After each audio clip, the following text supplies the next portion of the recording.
Sup nerds, welcome to the Omni4Game podcast, episode 119. I'm Sean, I'm joined with Chris and Brandon as always. Sup guys, this week's Omni4Game recap. We go over our locals as always. We talk about the new dual card.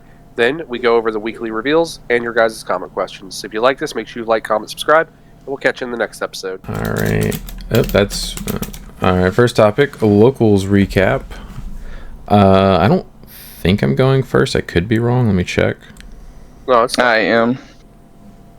How are you going first, Chris? You were not going first. Oh, I'm sorry. I'm going last. I'm sorry. Jeez Louise, this dude. This guy. This guy. Anyway, it's definitely me. You are correct, okay. Yeah. So, Chris and I played in the first round. And he O2'd me with his Geel Slop deck. What were you playing, Brandon? I was playing Hoodie, so I didn't see Hoodie game 1. Yeah. Yeah. I didn't see Hoodie game 1, and he killed me. And then I only saw one Shaq game 2, so I couldn't OTK him. Dude, I hate it for you, man. That sucks. Yeah. Playing such a rogue deck, and like, you know, you just get beat by random stuff. Yeah. It was so funny. Round 2. Played against Todd, playing Dia. Game 1, I just bricked hard. Game 2, I OTK'd. And then game 3, I bricked, but just not as hard as game 1. Game 2, I had cards to play, but Hoodie, I had 2 in security, and the rest were at the bottom of my deck, and that's my win condition, so. He just went, make a dude, make a dude.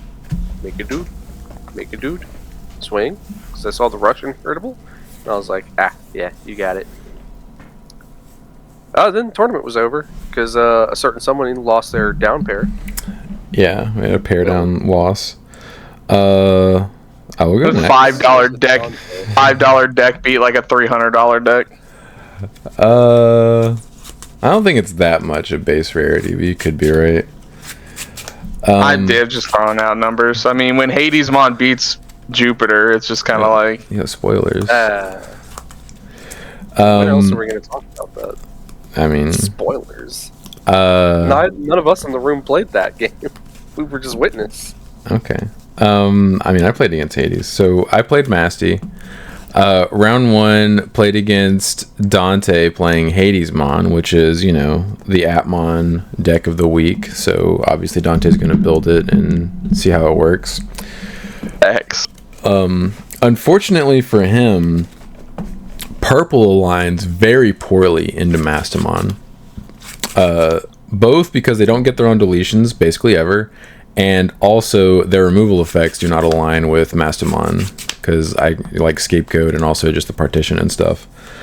So it's just a really bad matchup. I think he put a Hadesmon on the field once, game 1, if I'm not mistaken.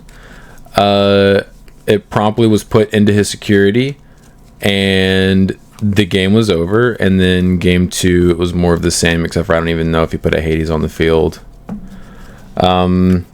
Round 2, played against Chris playing Geel Slop with Levia as his top end, along with the Gallants and stuff. I won game 1, and game 2 there was an integral turn where I forgot to do something that doesn't come up very often, but it is something that I should remember to do whenever it does, and normally I do. I just forgot in this moment. He attempted to pop my Mastamon with Leviamon, and I scapegoated I had a Tapermon on the field. I scapegoated, popped the Taper, and what I was supposed to do after that was still partition, and that way his Leviamon would only attempt to be able to pop one of my other 5s, because those are the only 2 Digimon I had on the field, instead of just popping my Mastamon again. And that way I would be left with a Mastamon with no 5s in the sources, but still a Masty, and then either a Lady Dev or an Edgewomon next to it, whichever one he decided not to pop. Instead, I did not do that. I just allowed him to tried to kill it again and then partitioned then, which is really bad. I don't know why I just potatoed in that turn. And because of that, I only had 2 5s on the field. And then he swung with his Leviathan for 2 checks, and I did not block it with my Lady Dev. 1, because I guess I was half asleep, but 2, my hand was actually really bad. The only cards I had in my hand were Mires and I think 1 or 2 Mastamons. Like, I didn't have any 5s or 4s in my hand. And I just had a Rookie and Raising for the next turn, and it was not a Pata. So I think part of it was like, I hope that these 5 stick. That way I can Mastamon him on my turn for free. But I should have blocked, because allowing him to just get 2 checks for no reason was really bad. And then I eventually lost that game. And then game 2, he wombo comboed and eventually lethaled me with all of his like BS shenanigans. I also think you opened really bad. I opened pretty poorly. You were like, Hatch, here's 4 memory. Yeah, it wasn't the best, but that was my fault, because I should have been playing better in game 2 and not allowed game 3 to even happen. But yeah, so I lost. And then Hadesmon, Dante's deck, which I beat round 1 pretty easily, played against a Jupiter deck. And the Jupiter player lost to Hadesmon. And the Jupiter player had beaten Dia round 1, and he was the other undefeated. So the tournament ended after 2 rounds. Yeah, we don't run the tournament on Tuesday, so it's not like we can be like, hey, don't end the tournament. Yeah, also, I think with... So I wonder if that's going to come up again. Probably. But His fault. I think if they had pushed another round, it may have ended up with one of the situations where like Ben has to play against whoever again, although Ben wasn't even there. Right. But we would have had some similar matchups. Yeah. But I was fine with ending it after 2. I wanted to go home. Yeah, Sean was having a rough night. I wasn't that. I was just like, man, I'm tired. I wanna go home. I didn't mind that I lost. It was just like, yeah, because it didn't even occur to me that I misplayed that turn and should have partitioned before you popped the Masty, until I think I was like on the way home, and I was like, oh my god, I completely forgot that I could even do that. I don't know why I forgot, because I do that often whenever it comes up, but it just doesn't come up very often. Go ahead, Chris. So I'll go next. I was playing Growl Slop. It's got like the Cerberus engine, the Growl X engine, and like the Gallantmon top ends with like Leviathan. Round 1 I played against Brandon. He kind of talked about it already. I wombo comboed him real bad. Game 1, he couldn't really respond. Game 2, just did it again. I got really lucky. I went into the Growlmon that's limited to 1, and then went into Growl X while having another standing Growl X next to it, and they could both swing. He had exactly 3 security left, and I swung with the Growl X. It survived. I swung with the other Growl X, activated its effect to delete that Growl X. You play out Rush Guillaumon, and then that Growl X survived both checks. And then I just swung for game with the Rush Growlmon. I know the chances are like pretty slim that he is gonna die. I think he only plays like Hoodie and Shax that could like kill it. The one Pyldramon. Yeah, one Pyldramon. So yeah. So like there are cards that like he could die to, but I'm like, it's sort of slim. So the odds are in your favor for sure. Yeah, so I was like, I don't. The consequences here are very slim, so it doesn't matter. Either way, I'm still in a good position. So I ended up killing him. Then we played a fictitious game 3 where his deck finally worked, like it always, like we always do. Like we'll do the whole, hey, one of us gets beat 2-0, let's play one more, and it's just like, okay, yeah, now my deck works. So I got that one 2-0, and then round 2, like Sean said, played against Mastamon. He got game 1. I sat down across from Sean and said, actually, I think this is a really bad matchup for me, because like he said earlier, with like purple cards going into Mosty, like I don't get any of my on deletions. It's just like pretty poor. But Game 2, it's like he said, that stuff happened. And then we didn't think we were going to have enough time for Game 3, because I think was it Game 1 or 2 that lasted a really long time? I think it was Game 1. Game 2 you scooped pretty quickly, I think. Okay, and then, like he said, he just made a couple misplays. I'm sorry, Game 1 you scooped quickly. Game 2 took a while. I forgot. I won Game 1. Yeah. Okay. Yeah, and then just a couple little mistakes there, which allowed me to get the win. Demonic Disaster is also a really good card in the deck. There was I think it was Game 2 where I kept like looping the cards like with Growl X and stuff like that, just fueling up my trash, and Sean was like, what are we doing here? What's the point? And I was just like cycling, just fueling my trash. Because you weren't attacking me, and I was like, why are you sitting there masturbating for no reason? Because like none of your stuff had rush at that point, so you were just literally playing stuff, evoing, trashing, popping it, playing stuff, and I was like, what is the purpose? I was just setting stuff up. I'm like, I just want to be ready. And then and then Game 3, he opened up pretty slow, like pretty bad. Like he just like played Mirai and then like passed, and I'm like, oh no, he's in a bad spot. And it wasn't even like CS Mirai. It was EX6, I think. Yeah, which doesn't really threaten anything until the trash is set up. Right. So yep, I ended up just being able to rush him down pretty quick before he could really establish. So yeah, and then I got first place, and then Friday, Sean will be going first this time. Wow, dude. Yeah, tiebreakers be damned. Just wait till I tell you guys about these rankings. Okay, I guess before we go into it, we can just talk about these rankings. None of us got top 4 this week. Yeah, none of us did well. Particularly well.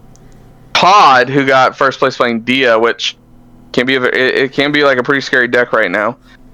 His opponent's match win percentage was so I just looked at it. 36%.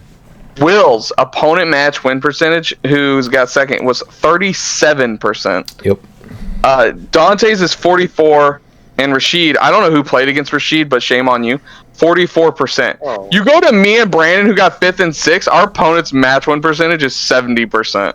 And then I'm 7th, and mine is 66.7. 660. We just played against all the good. What is going on? Yeah. So yeah, it was quite an interesting night. Yeah. So I went first, or I'm going first. LOL. I played Mastermon again.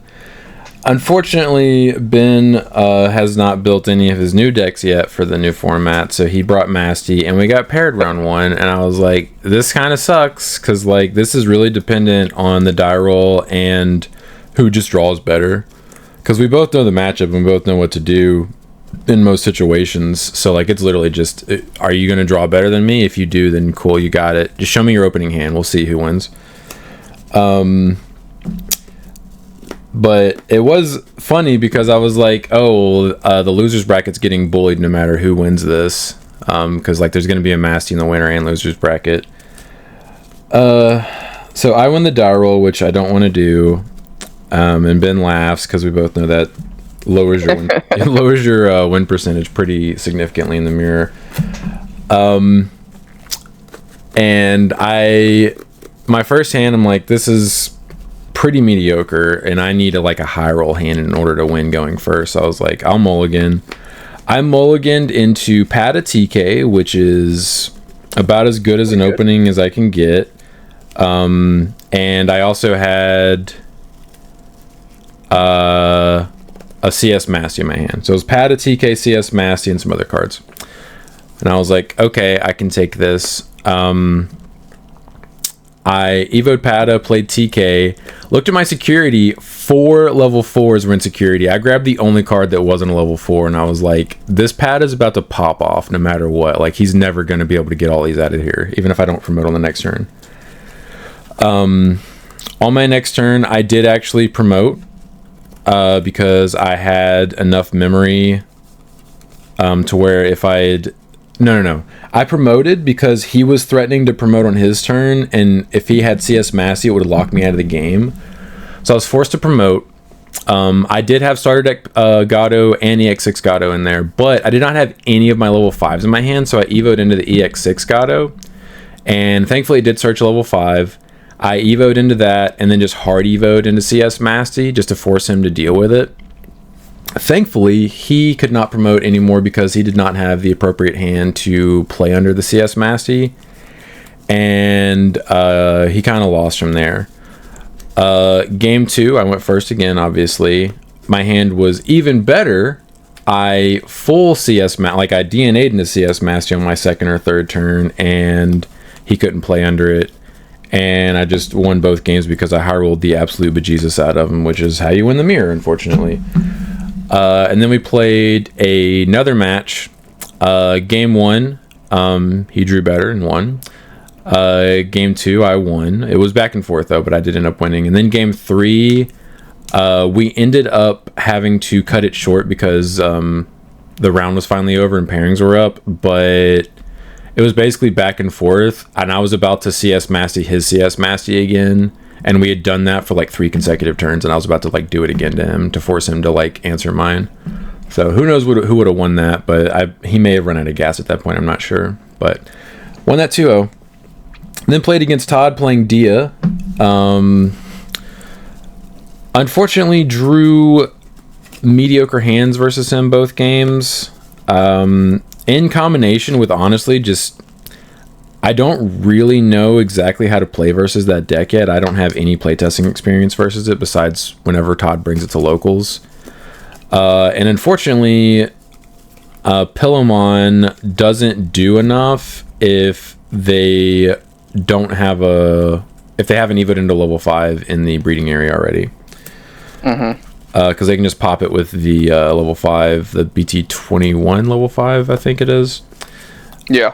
And my hands also weren't super awesome, and basically he promoted and like basically cleared my security every time. Like each time he promoted, he just evoed into the Alliance Dia, swung 2 checks, Dia X'd, overclocked, and all that stuff. And I just, when he goes in the Dia X and he has like 2 iterations of protection effects in addition to the BT21 Infirmon, it's really hard to answer that without D-Evo. Yeah. And I do not have access because he's playing the D-Evo one, right?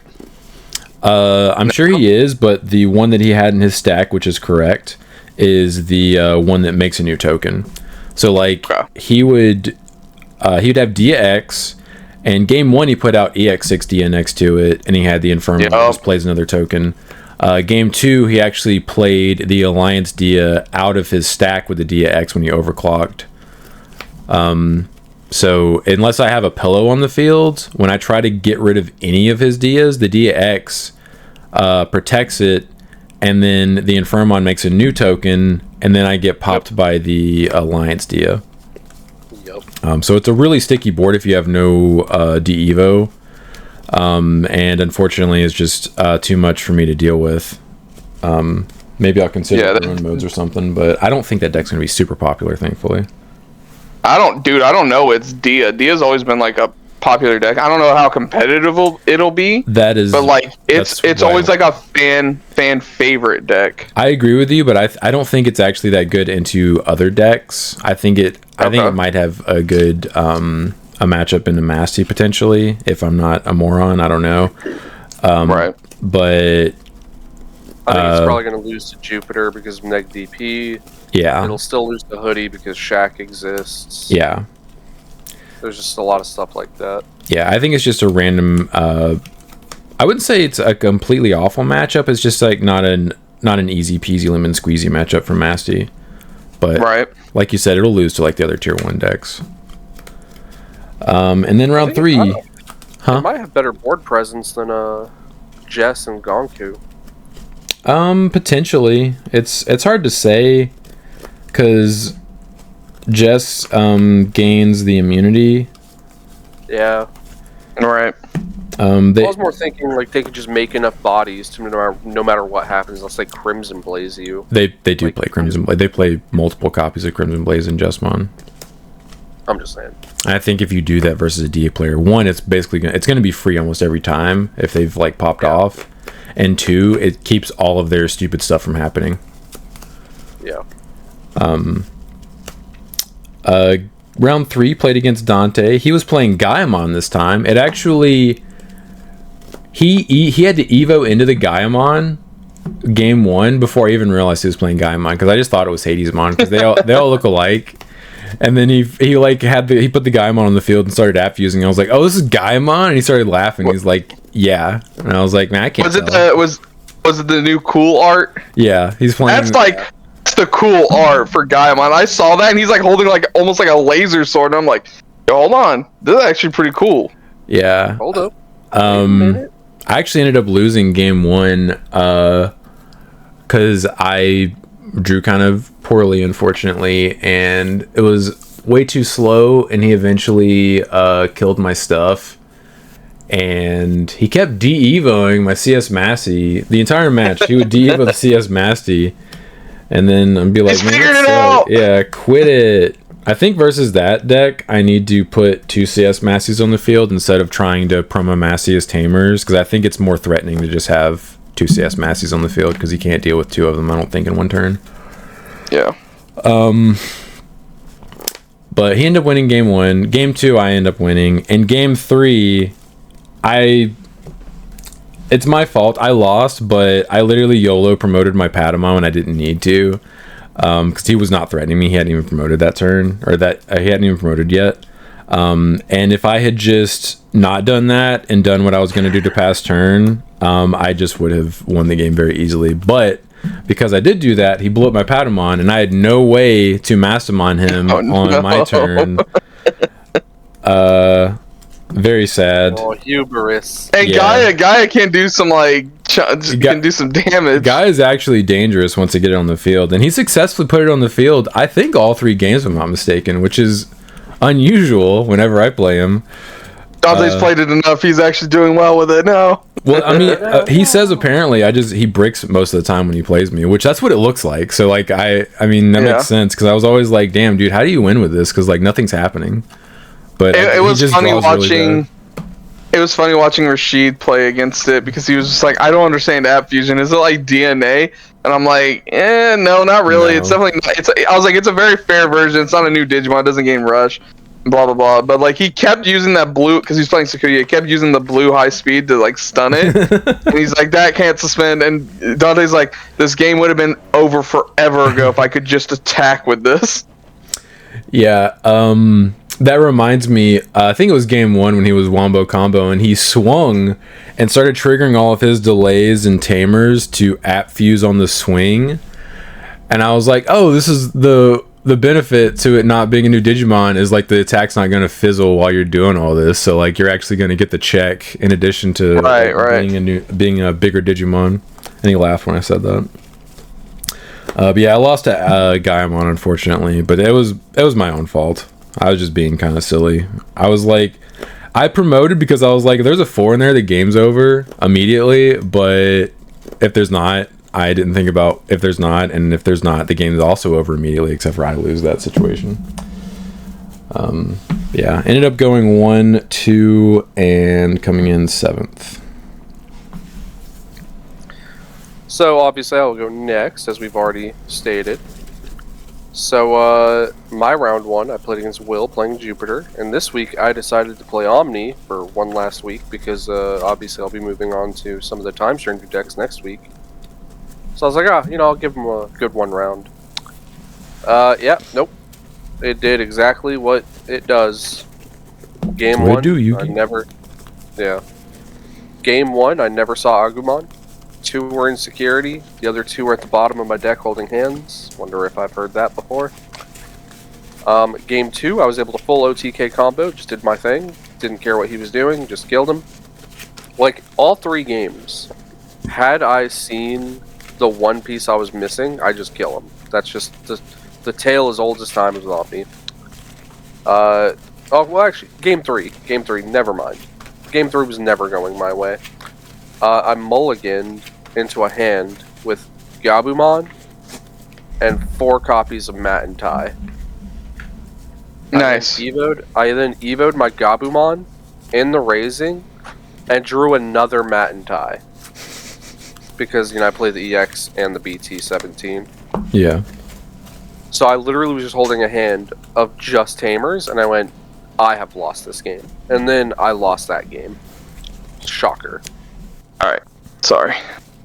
So anyway, after round 1, I played against Dante. Again, still playing, Gaia app, as Sean has said. I 2-0'd him. Game 1, I thought it was so funny. So, I had gone into an Alter S. I swung. I spit my bodies out. I played my bodies, put them in security. As one does. And I was like, as one does. And I was like, oh, if I see another Omnimon here, the game's just over. Unfortunately, didn't get there. But what that meant is that Alter S was in security. So his turn, he does his whole app combo and swings with the level 5. Mm-hmm. And when he did the swing, he did not have protection and he was not going to be big enough. So I was like, what is he doing? Did he forget I put the Alter S? And then he goes, alright, effective with level 5, tuck the protection level 5. And I was like, oh, he's so smart. He remembered. Mm-hmm. The first check is the Alter S. He goes, oh no. I was like, what do you mean, oh no? You played around it. He's not big enough. Yeah, he still wasn't big enough. I don't think he can get past 15 with his level 5. Probably not. Yeah, No. so, Guy is, I think the only thing that starts to get that big. yeah. Bigger. So, I was like, what are you talking about? You played around it. He goes, I forgot that was in there. I needed this. And he has to unlink the protection card, and he didn't have a second copy of it in his hand. fused. Oh, Now yeah. he can't fuse. So he basically was lost on the spot by doing that. What do you mean? You played perfectly into this. I was like, oh man, he's so smart. He played around it. This is perfect. He's got me. And then he was just like, anyway, I don't have any more app materials. Hard Evo into Gaia, and hope you can't do anything about it. Anyway, I just lost. Spoiler alert, I did something about it. So then game 2, I almost hard punted. He had left a Gabumon on the board, and I promoted an Agu and did the warp, the double warp. Agu into Wargrey warping the Gabu into Melga. Mm-hmm. And he only had one security, but my brain, for some reason, never registers when my bodies stay on the board like that. So I didn't just swing out like a dingus. So yeah, I almost hard punted. I gave him one extra turn when I shouldn't have. But I kept controlling his board and made sure he couldn't keep doing anything to me. Yeah. So I eventually just killed him. It wasn't an OTK or anything like that, but I just won. Even after I gave him one extra turn for no reason. And then round 3, I played against Rashid playing Sakuya, which I promptly lost 0-2. So, both games, I was just doing what Omni does and missing pieces. So Look who's on the table at this point. Yeah. Game 1, I was missing Melga and never saw it, so I could never win. Game 2, I was missing Omni. So obviously, if I don't see either of those, I don't win. Crazy how that works. That is kind of crazy. Because, I also have really, really good interactions into his board. Because, Mandala only minuses by 9. And my level 6s are obviously bigger than 9. As long as he doesn't have, maid mode on the board. If he has maid mode on the board, I just don't do what I'm about to tell you I do. Mm-hmm. But, obviously I use one of my level 6 effects to attempt to remove the, standing level 6. Because they don't count the tokens, because they're not levels. Right. And which actually benefits me for once. So, Holland, you're telling me you don't play BT1 Omni? Kill all of them? Gee. Imagine. I knew this was happening. What are their names? I knew you were playing Dia tonight. I put this in my deck. What? What? I mean, Ace Omni's just better, but sure, we'll go with that.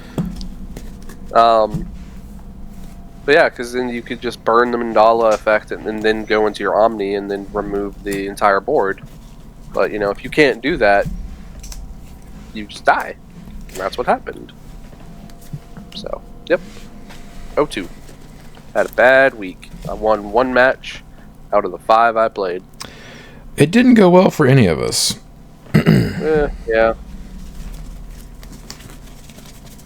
Well, I will go next. I got 5th place. Round 1, I played against Gilbert. No, not Gilbert's. I'm sorry. Ancient Hybrid Birds.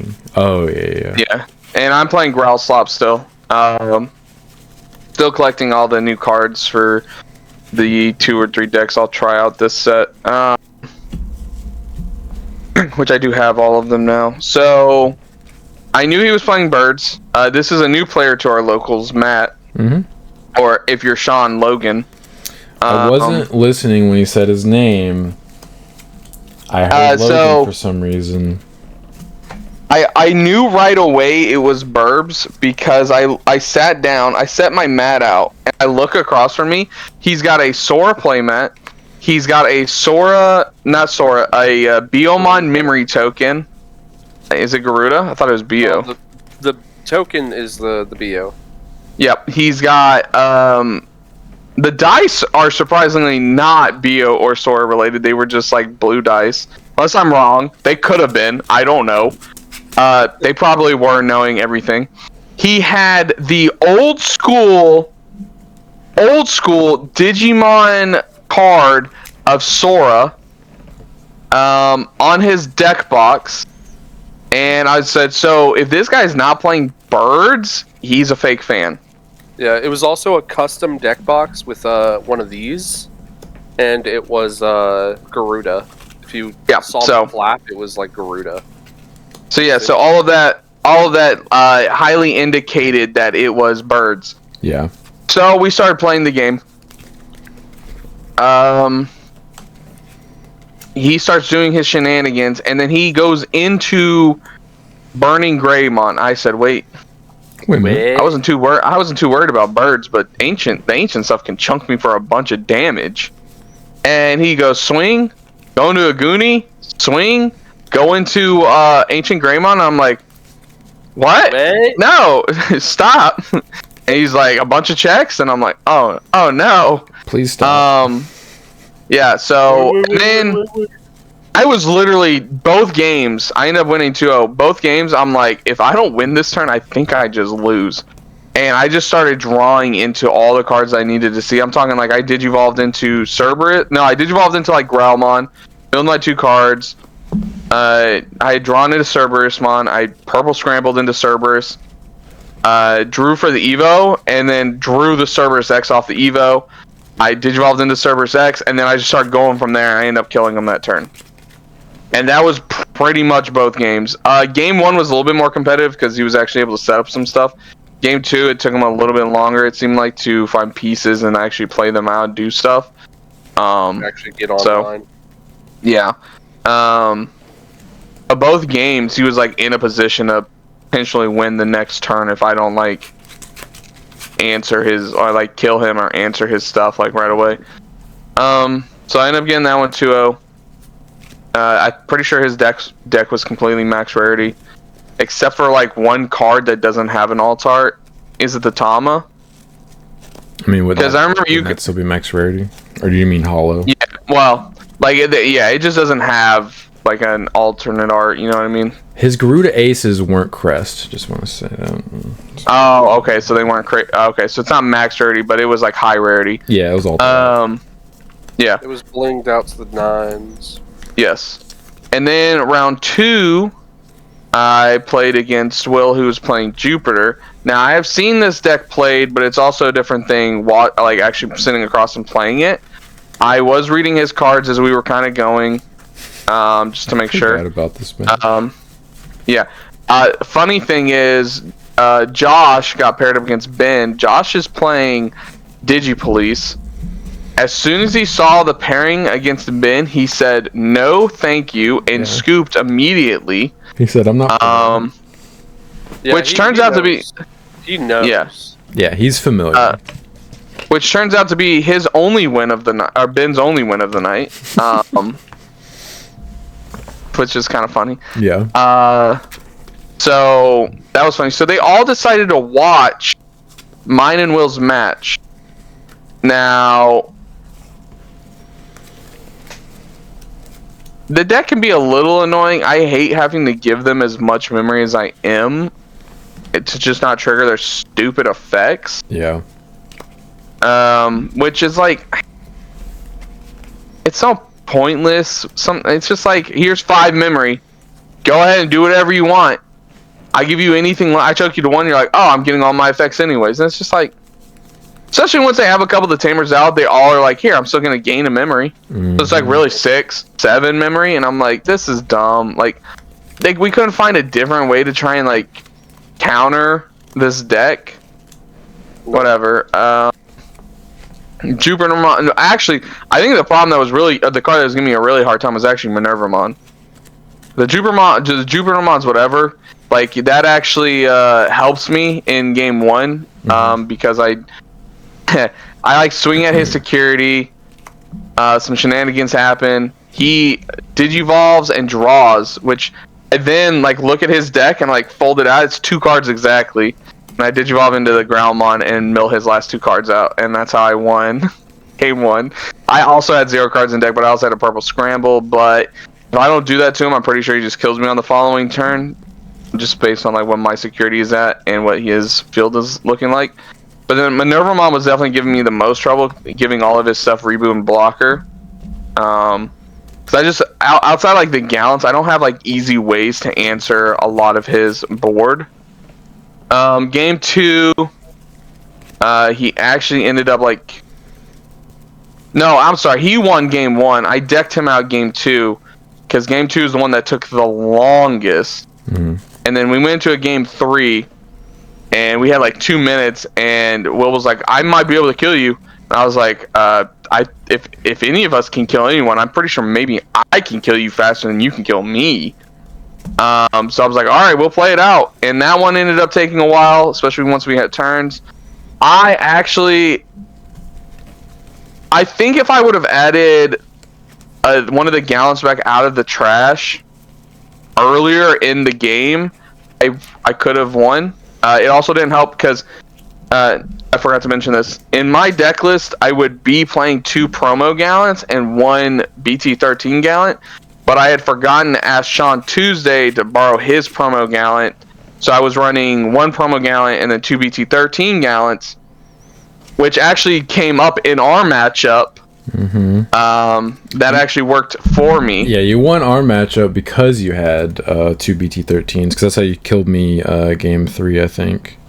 Yes. And then Friday, I just forgot about it again. I hadn't been thinking about it. It wasn't, Yeah. And then, so if I would have been playing 2 promos and then 1 BT13 Gallant, I think I win that game. So that's unfortunate. There were a couple times where there were fake outs where we're like, oh, this game's over.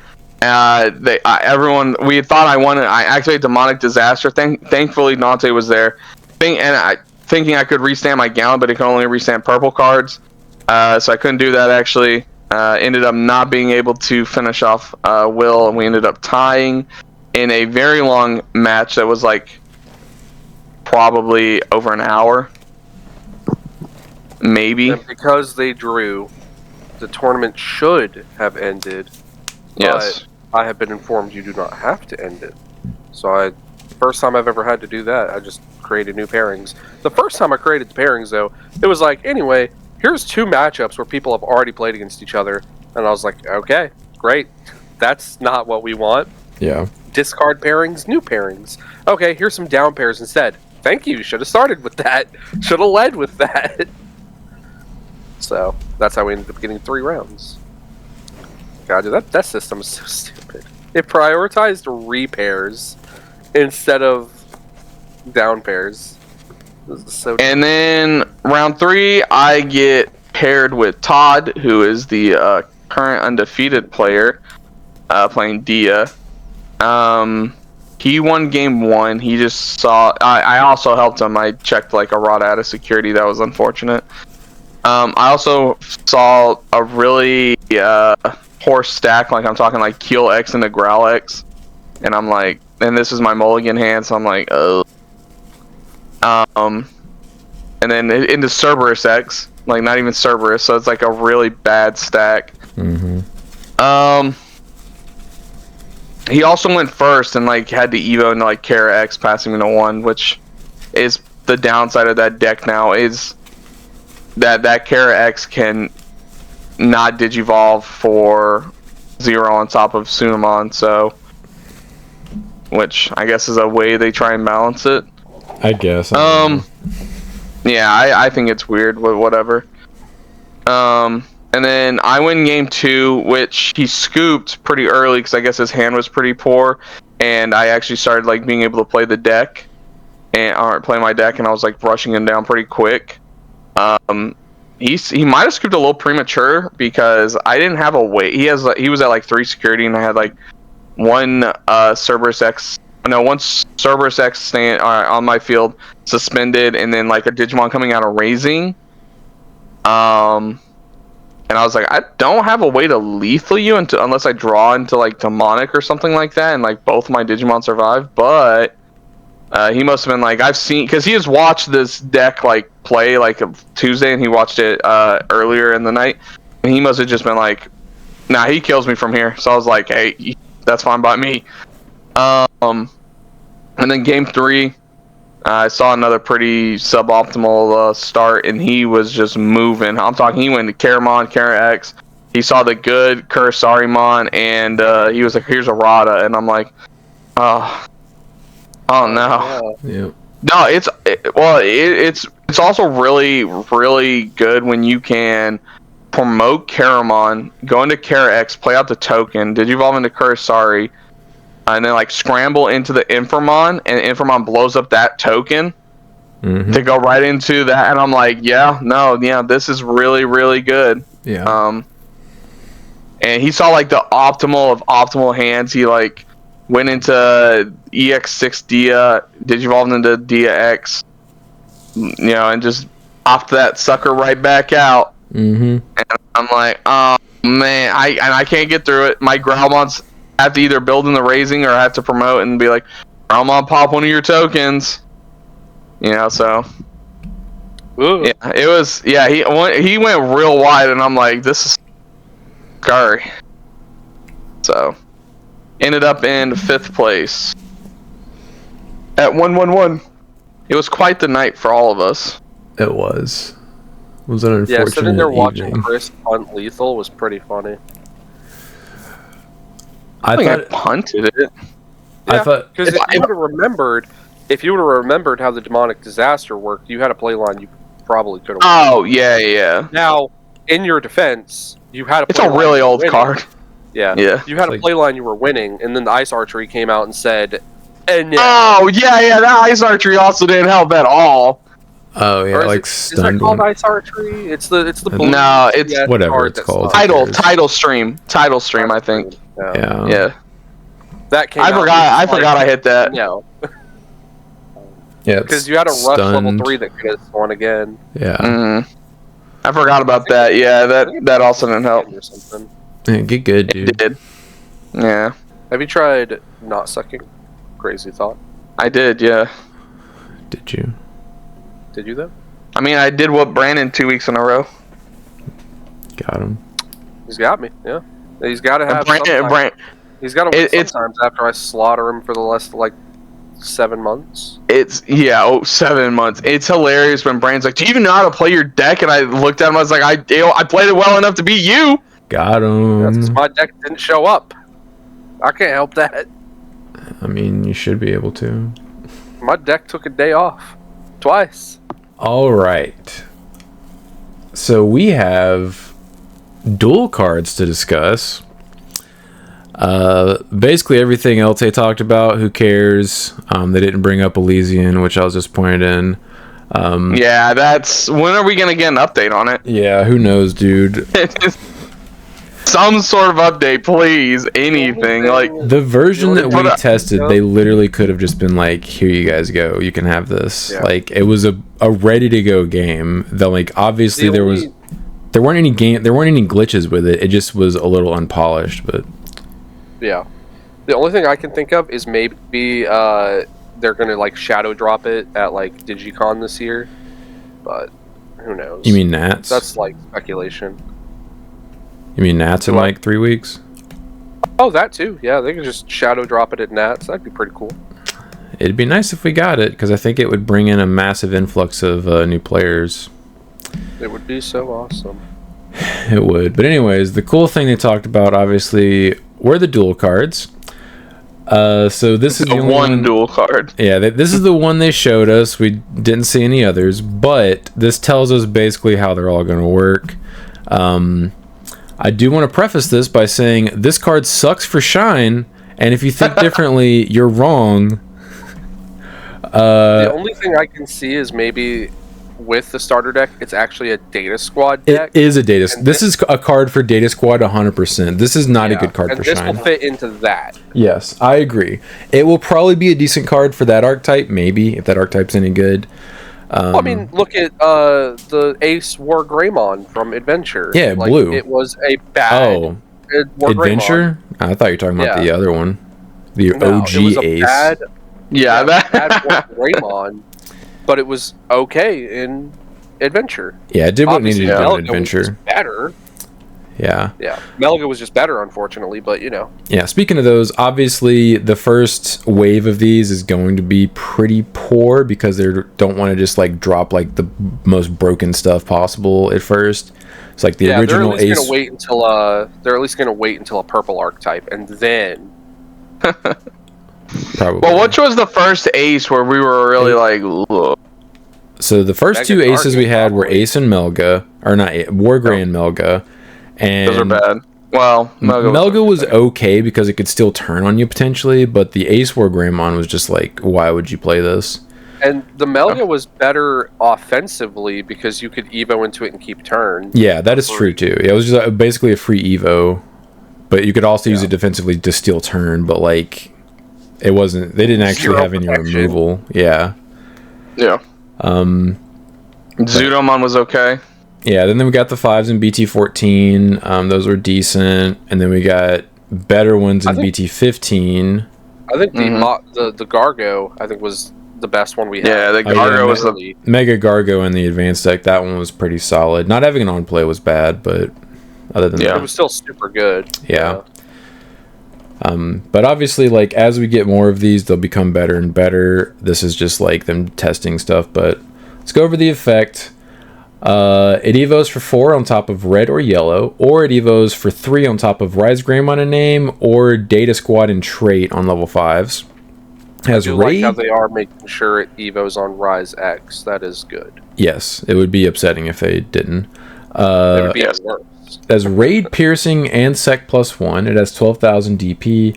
You will notice it doesn't have a play cost. It has a D up there where it would be, and it says can't play to the field. So no play cost means you cannot play it. or black. Yep, and unfortunately it does nerf black a little bit, but you know, who cares. When digivolving / when attacking. It has no playcast. Yeah, once per turn, you may play one Tamer card with a play cost of 5 or less from your hand or trash without paying the cost. Then one of your opponent's Digimon gets minus 9,000 DP for the turn. Cool, whatever. And then we have the option effect, which is a 5 use cost. Options do have use cost, not play cost, for those of you that did not know that. Geo Gray Sword. Use requirements are Data Squad in trait on the field. I'm assuming it's going to say on the field. I don't think they actually mentioned this or not. Ideally, it's field, but they could say battle area. But field would include the Raising. the breeding area, but hopefully that's what it is. But they actually didn't specify that, I don't think. So you can ignore the card's color requirements if you have a Data Squad trait. Main, one of your opponent's Digimon gets minus 6,000 DP for the turn. Then delete one of your opponent's Digimon with 7,000 DP or less. And then Arts Digivolve, weird term, but whatever. Instead of trashing after use, your cards may Digivolve into this card without paying the cost. What is interesting about this is You can actually use this in Evo in your breeding area, they said, which I thought was kind of cool. Really? Yeah. Yeah. So It's on the on the field. Okay. But if you pay 5 memory to use the option effect, you can Evo into it for free and then get the full when Evoing effect. It's an interesting card. Go ahead. I was gonna say, so what I'm already seeing as a downside to these is 5 memory, and you're probably not going to be able to attack or keep turn with it if you're doing that. Correct. So until we start seeing cards with like maybe the Tamer, we'll say end of a turn attack, or maybe cards with like that, or like blitz, stuff like that. Or when did you evolve and you may attack? Like, oh, yeah. Unless you're like popping an ace, but like, come on. I will agree with that. Most of them are probably gonna be more than 4 or 5 memory, or be more than 3 memory, I should say, and usually that will pass your turn. This card is okay. Like, it's a pretty significant removal. It's a total of minus 15,000 DP and popping a 7k if you add everything up. And if you play, was it BT24 Marcus, you can tap that to gain a memory back and minus another 3k. So that's minus 18,000, pop a 7k, and you gain a memory off of it. So like it's a 4 memory play. While there's like a lot of removal here if you use the Geo Gray Sword and then like Digivolve into it. Yeah, while it is cool, it doesn't do anything that Shine needs it to do. But it, in a vacuum, this is a good removal card. But like Shine doesn't need this; it needs other stuff. I think in a vacuum, this is a good showcase of how the dual cards are going to be formatting. Yeah. Yeah, and I think there's plenty of Digimon that have like weapons and stuff like that because it seems like that's probably what they're going with, it's like their attacks, or something like that. Because he's also got another attack outside of just Geo Gray Sword, but like War Greymon, he'll have his either like Terra Force or Novo Tornado, or if you wanted to actually go like more weapon wise, he does have the claws or something like that. So there's like plenty of different ways they can go with this. Like Mirage has his claws, but like once he goes into burst mode, for some reason he gets that like a flail. Yeah, like a mace flail thing. So like this is pretty cool. I mean, it's kind of sort of what we were thinking it was gonna be, where they were gonna use like, we were hoping for stuff like Crest or something like that, or like items or something like that, but like attacks are another way to do it, which makes sense because a lot of option cards are just like Digimon's attacks. So I thought it was going to be 2 Digimon in 1. Well, you were super wrong. Yeah, you were way off. Way off. I thought we were going to get Shine Greymon and Mirage Galgamon. He'll probably be in the deck, but yeah, they're not the same card. I do wish they had shown more than just the one. We'll probably have to wait for the set. Yeah, I was hoping they would have shown us way more than just the Shine Greymon, like, because is it just gonna be level 6s that are like this, or are we gonna get like lower level Digimon with like weaker option effects? You know what I mean? With Aces, we started at 6 and then immediately got 5s. Yeah, so I'm assuming it'll probably be similar to that. Maybe we'll even get 4s, which would be interesting. Yeah, I bet you the second starter deck it'll be lower level because we haven't seen very many of the Beat Break like high level 6s, right?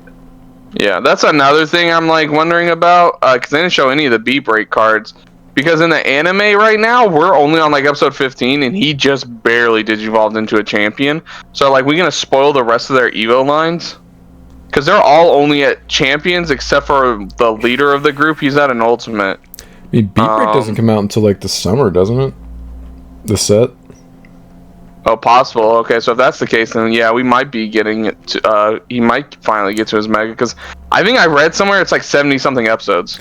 Yeah, they went over the schedule for release of this year into next year, but I think it's somewhere around there as in the summer. So it's around the same time we get these decks, I think. I am excited for this introduction because I think it's an answer to the issue of it's really hard to fit option cards into decks now, like removal options, because you need so much room for like your Digimon because you need to see your stuff, and then you need consistency cards like trainings and stuff. And if you're a Tamer reliant deck, no way you're fitting option cards in there. These come out in May. Okay. That's BT25 and Starter Deck 23-24. But I do like this. This is a very good answer to that problem, and I think it's a cool concept. And it's interesting because we have so many effects now that make Digimon immune to your other opponent's Digimon effects. And if you use the option part, they're not immune to that part. So, like, you can have Digimon in your deck that actually out your opponent's stuff that's like, I'm immune to Digimon effects. And you're like, well, I'm using the option effect. Yeah. And if they showed that you're able to Digivolve into this while your Digimon's in the breeding, I'm going to assume that you can use this if you have the... On the field period? Yeah. I would hope. That's my assumption. Because if it's seeing that part, it's to Digivolve into it, and it's saying in the raising, it's got to see the raising or breeding area as like being on the field. I'm not going to assume anything, but I do hope that is the case, because for the most part, most of their you can ignore as cards color requirements if the recent stuff has been like field. Right. I'm also wondering why they felt like they had to not give this a play cost. Because, I mean, you have the use down there for the Geosword. That is the, quote, downside of the card. That's the drawback, is you can never play it to the field. But why the hell would you? Yeah, it doesn't have an on-play. Yeah. It's going to be the same thing once we get to the 4s and 5s, though. You have to remember this is future-proofing. So the 4s and 5s can't be hard-played. They can only be used as options, and then Evo on top of their 3s or 4s. Or you can just hard Evo into them. Like, you don't have to use the remember, Zudo was really good because you could just hard play him for 4 and out. 4, yeah. I guess that makes sense for, like, the lower-end Digimon, but, like, for the level 6, like, they could have been like, this is like a 13 play cost Digimon. I'm never playing this. It doesn't have an on play. Why would I just hard play this? I'm just saying what they said. They said this is like the downside of it. Honestly, I think it's Is that why it's a D? It stands for don't play it. Yeah. I think this is actually a bonus because it makes you immune to most black removal effects for like no reason. Well, no, like, because you're never gonna hard play this. It's also randomly funny that it won't work with other decks. Like, for example, imagine we get a D art or a D, dual card, Royal Knight. Yeah, you wouldn't be able to Royal use it Knight in Royal Knight. Yeah, and you wouldn't be able to play this from anywhere. Like, if you ever get an effect that allows you to play this from your trash, you literally can't do it because it doesn't have a play cost. Right. Yep. I do like how they did the purple that way. Yeah, I do like how they did the little color thing down there on Geo Greysword with like the charge bar. Yellow. Yeah, I mean it's a really cool art. One of the problems we might run into this where it's gonna take up like a lot of space on the card. We're gonna get less art, which is a downside for me. Like you can already kind of see it on this card. Like there's only big. He's not very big on the card. Yeah. I feel like they're gonna circumvent that by making it the Digimon using their attack, because he's very clearly sweeping the entire bottom of the card with Geo Greysword, so it's one giant effect, and then I think you think that there's not like I think you think he's smaller than he actually the image is, because his attack is taking up almost I think over half the card. Yeah, that's fair. There's a lot of that. If that wasn't taking up so much space, you'd probably feel kind of differently about it. Because I don't think that box is bigger than an inherited effect box, but not by much. Right. Also, that's true. Because I guess just like on a normal card, it would just be like down a little bit. Yeah, and if they don't obstruct over half the art with the effect, you'd be able to see the Digimon behind the words and stuff. So like, I don't think it'd be that big of an issue. Like I'm looking at a card right now, and like, It's definitely hot. The text is higher up. It looks like it's almost closer to halfway up the card. But that's the translucent box and not the actual like level 6. Yeah. Geo Greysword part. So it's like I think with different arts where they decide not to take up half of it with the effect, it won't be, or the attack, I mean, you'll be able to see most of the Digimon and it won't be as small. I will say they didn't go over this, which I was surprised they didn't mention it, but I'm just going to assume that there is no security effect, and when it's checked in security, it's just treated as a Digimon. I was surprised they didn't go over that. Oh, right. that's how I would assume. Yeah, because there would probably be like another part and it would say security effect activate. it 100% would. It obviously doesn't have a security effect, so I'm just going to assume you just always treat it as a Digimon whenever it's I'm going to assume, like you said, because like you said, they didn't go over this, that it's treated as a Digimon first and then an option card. You know what I mean? Like, it's always both. Yeah. Is it like? Well, yeah. I guess that's fair. I'm thinking like in security, it's always like treated as a Digimon first. I think it's always both, no matter where it is. It literally says Digimon/option at the top middle of the card to determine the card type. Right. So it's just always both. But there is no security effect, so it being an option as security is meaningless. Because it's also Digimon with 12,000 DP. Okay. But what's cool about that is you can add this off of a memory boost, and it's an option card. Yeah. Oh, true. Okay. Yeah. Do you guys think it's possible they'll also give us dual card like tamers? Because you could do like a 6 play cost or 6 use cost, and then after you're done using it, he goes down to battle area and is now treated as a tamer. A tamer option? I don't see why not. Because that's like, I'm trying to think of where this could be going in the future. Because like I was telling Sean last night, like I would love a hybrid style dual card where I could use it and then he immediately like evos on top of one of my tamers. That'd be sick. Well, that would just be a hybrid. That'd be a level 4. Yeah. Which that's definitely possible for sure in the future. Because like looking up top, it says Digimon/option. Mm-hmm. Yeah, you just make it a tamer/option. I don't know if they're going to do that though. I don't know. It's possible. It is possible. However, I think the reason they introduced this is because it was so hard to fit in removal options in your deck. Like they were no longer good cards to put in your deck. Yeah, they weren't viable anymore. Like the only time you saw them getting used is like meta specific, like Crimson Blaze. Crimson Blaze is like whenever the format is herder, I'm going to play 1,000,000 bodies this turn. Like Crimson Blaze becomes popular, but Crimson Blaze doesn't cost any memory if your opponent has a field full of dudes. And that's the biggest downside of removal cards. Is even when you draw them, is like you're spending your entire turn. And like you're popping 1 or 2 things, maybe depending on the card. And other than that, they don't help you progress your game state. They don't do anything besides rot in your hand until you need to burn a turn to pop something. I also thought it was really funny that after this got announced, everyone knew exactly what to do and were like, "These pendulums."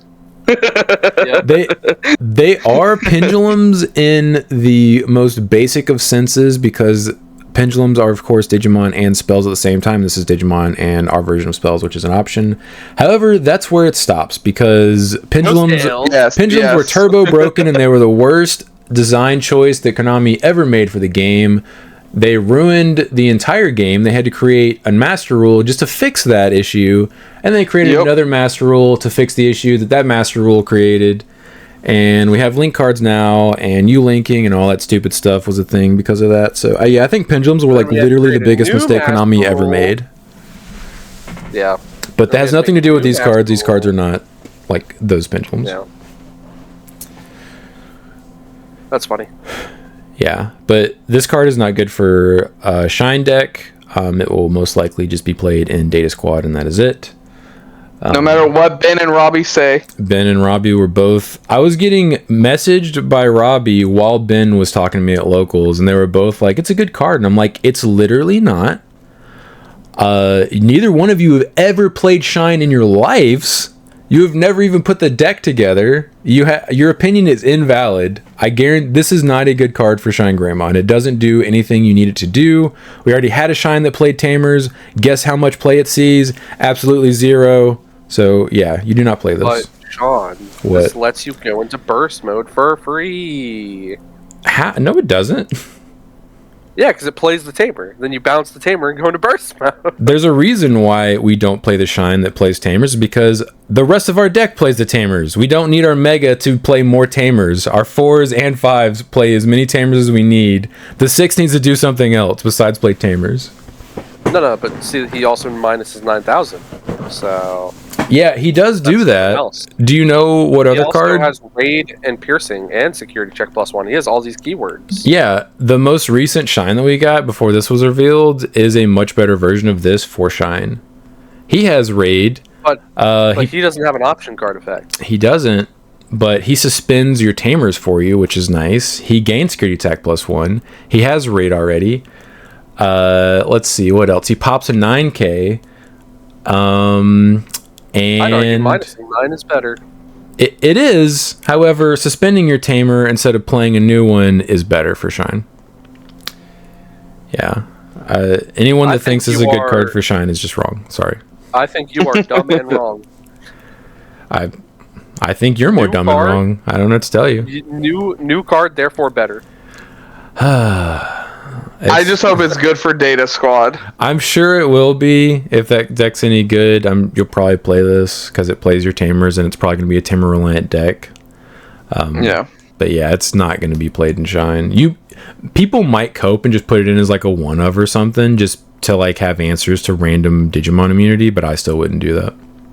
Yeah. I hope it leads us to having either another really cool burst mode or ruin mode. I would accept a new ruin mode. You won't get it. You never know. We'll eventually get another one, dude. The game lasts long enough. We're going to get another one. Ruin mode. Ruin. The problem is they've set the bar too high with ruin mode. That's like, what are they going to do? Be like, 6,000 DP? I would love that. That would stop Hoodie from being ignorant. Well, You'd have to have 2 other memory setters on the field. Double interaction would be 12,000. That's some level 6s now. That's a lot of the level 6s, yeah. Yeah. Most of them are bigger than that. Yeah. That'd be great, dude. Do you have a 7 in your breeding area? Okay, cool. Double ruin mode. You can't play. Nothing for you. Enjoy your turn, nerd.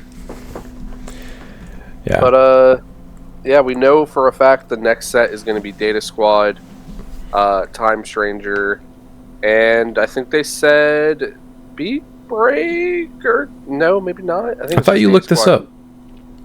Yeah, but they didn't have the actual set breakdown. They just announced. Oh, they just added the BT and EX sets. Okay, yeah, you're right. Yeah, EX11 is the real set. Yeah, the next EX set we know is going to be Shambhala, but other than that.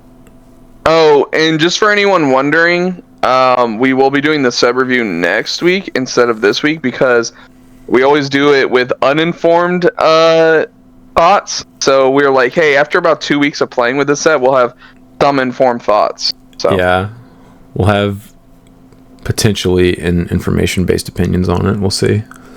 Yes.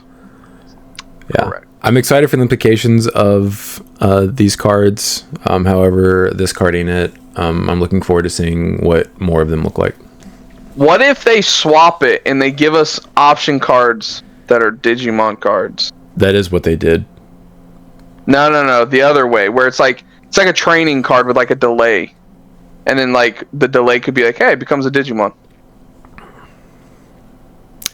Like it's got an option. They could potentially do that for like rookies, maybe, but then they'd That's what I'm saying. It would have to be lower level Digimon. It would have. I think they might be able to do that with rookies, but I'm not sure how they would circumvent the fact that you can't play it to the field, unless they would just be like delay. It just becomes a Digimon, but delay. Yeah, no, that's what I'm saying. The keyword of delaying means trashing it to trigger the effect. So like, I don't know how they would do that. It has to become like a new keyword. I guess so. Yeah. Dante was saying an interesting way to do this, because we actually talked about this last night, is you could have it be a level 3 searcher, and then its arts digivolves it in the raising. That'd be cool. I was like play it and then it digivolves into the raising. That would be cool. Use it. So instead of going opening turn, rookie and raising mem boost, you would just go hard play this option card, and then it puts itself in raising. I like that. Okay, that's one way. I think that is actually a really good idea, because then that would that's a way to do level 3s. We'd be able to cut out memory boosts and stuff because we would have built-in searching option cards that are also Digimon. That would be really nice. You say that, you literally say that until you go, I need 2 more memory here. I would still 100% probably play memory boost or something like that. Right. If I didn't need the space for something else, but like that would help a lot. Oh yeah, absolutely. Because like, especially if it's like a good search that adds 2 cards, and then now you're also drawing a card. Yeah, that'd be amazing. Like, I really like that idea. Like, imagine you also get a level 3, right? You have a Digimon on the board, and you have an open breeding area. You could activate it as an option card. Its effect could be like reduce the Digivolution cost of something by 2, and then it puts itself in the raising, and you're gonna go up in your line. So you've got to do an extra card in raising and a training style effect for your body on board. Yeah. Kind of like a pseudo scramble, if you will. Yeah. Yeah. But I like that concept of the rookies being like that. I think that's a cool idea. Hopefully we see that. I would actually really like that. If this use cost, obviously it's going to be different based on how good that use effect is for down there. Is going to be anything, or is like showing us anything? The level 3s will probably be like 2. So that's probably going to be somewhere akin to like a training or something like that. Level 4s will probably be 3, and then like 5s will be 4. 7s yeah, will be something 6. like that. Yeah, but obviously, like based on like how good the effect is, they could change it to whatever. For sure. I'm really excited to see what the first 7 dual card looks like, because it's probably going to have like a disgusting effect on it. Now I do have some worry. Okay. Because we do have certain archetypes, which I'm glad they've currently retooled, that play option cards for free. So are you talking about Beelstar? That, Sakuya, like there's a lot. Well, they retooled Sakuya to where Sakuya can only play plug-in trait cards or the onomatopoeia or whatever the hell it's called. But imagine they create a Sakuya dual card, right? Your Taomon, and it's got the trait. It's got the Omio Jutsu, whatever you want to call it. Yeah. Your Taomon lets you play the option for free. You pay the option for free, and then your Taomon Evos for free. And then we're right back where we started with that Sakuya deck.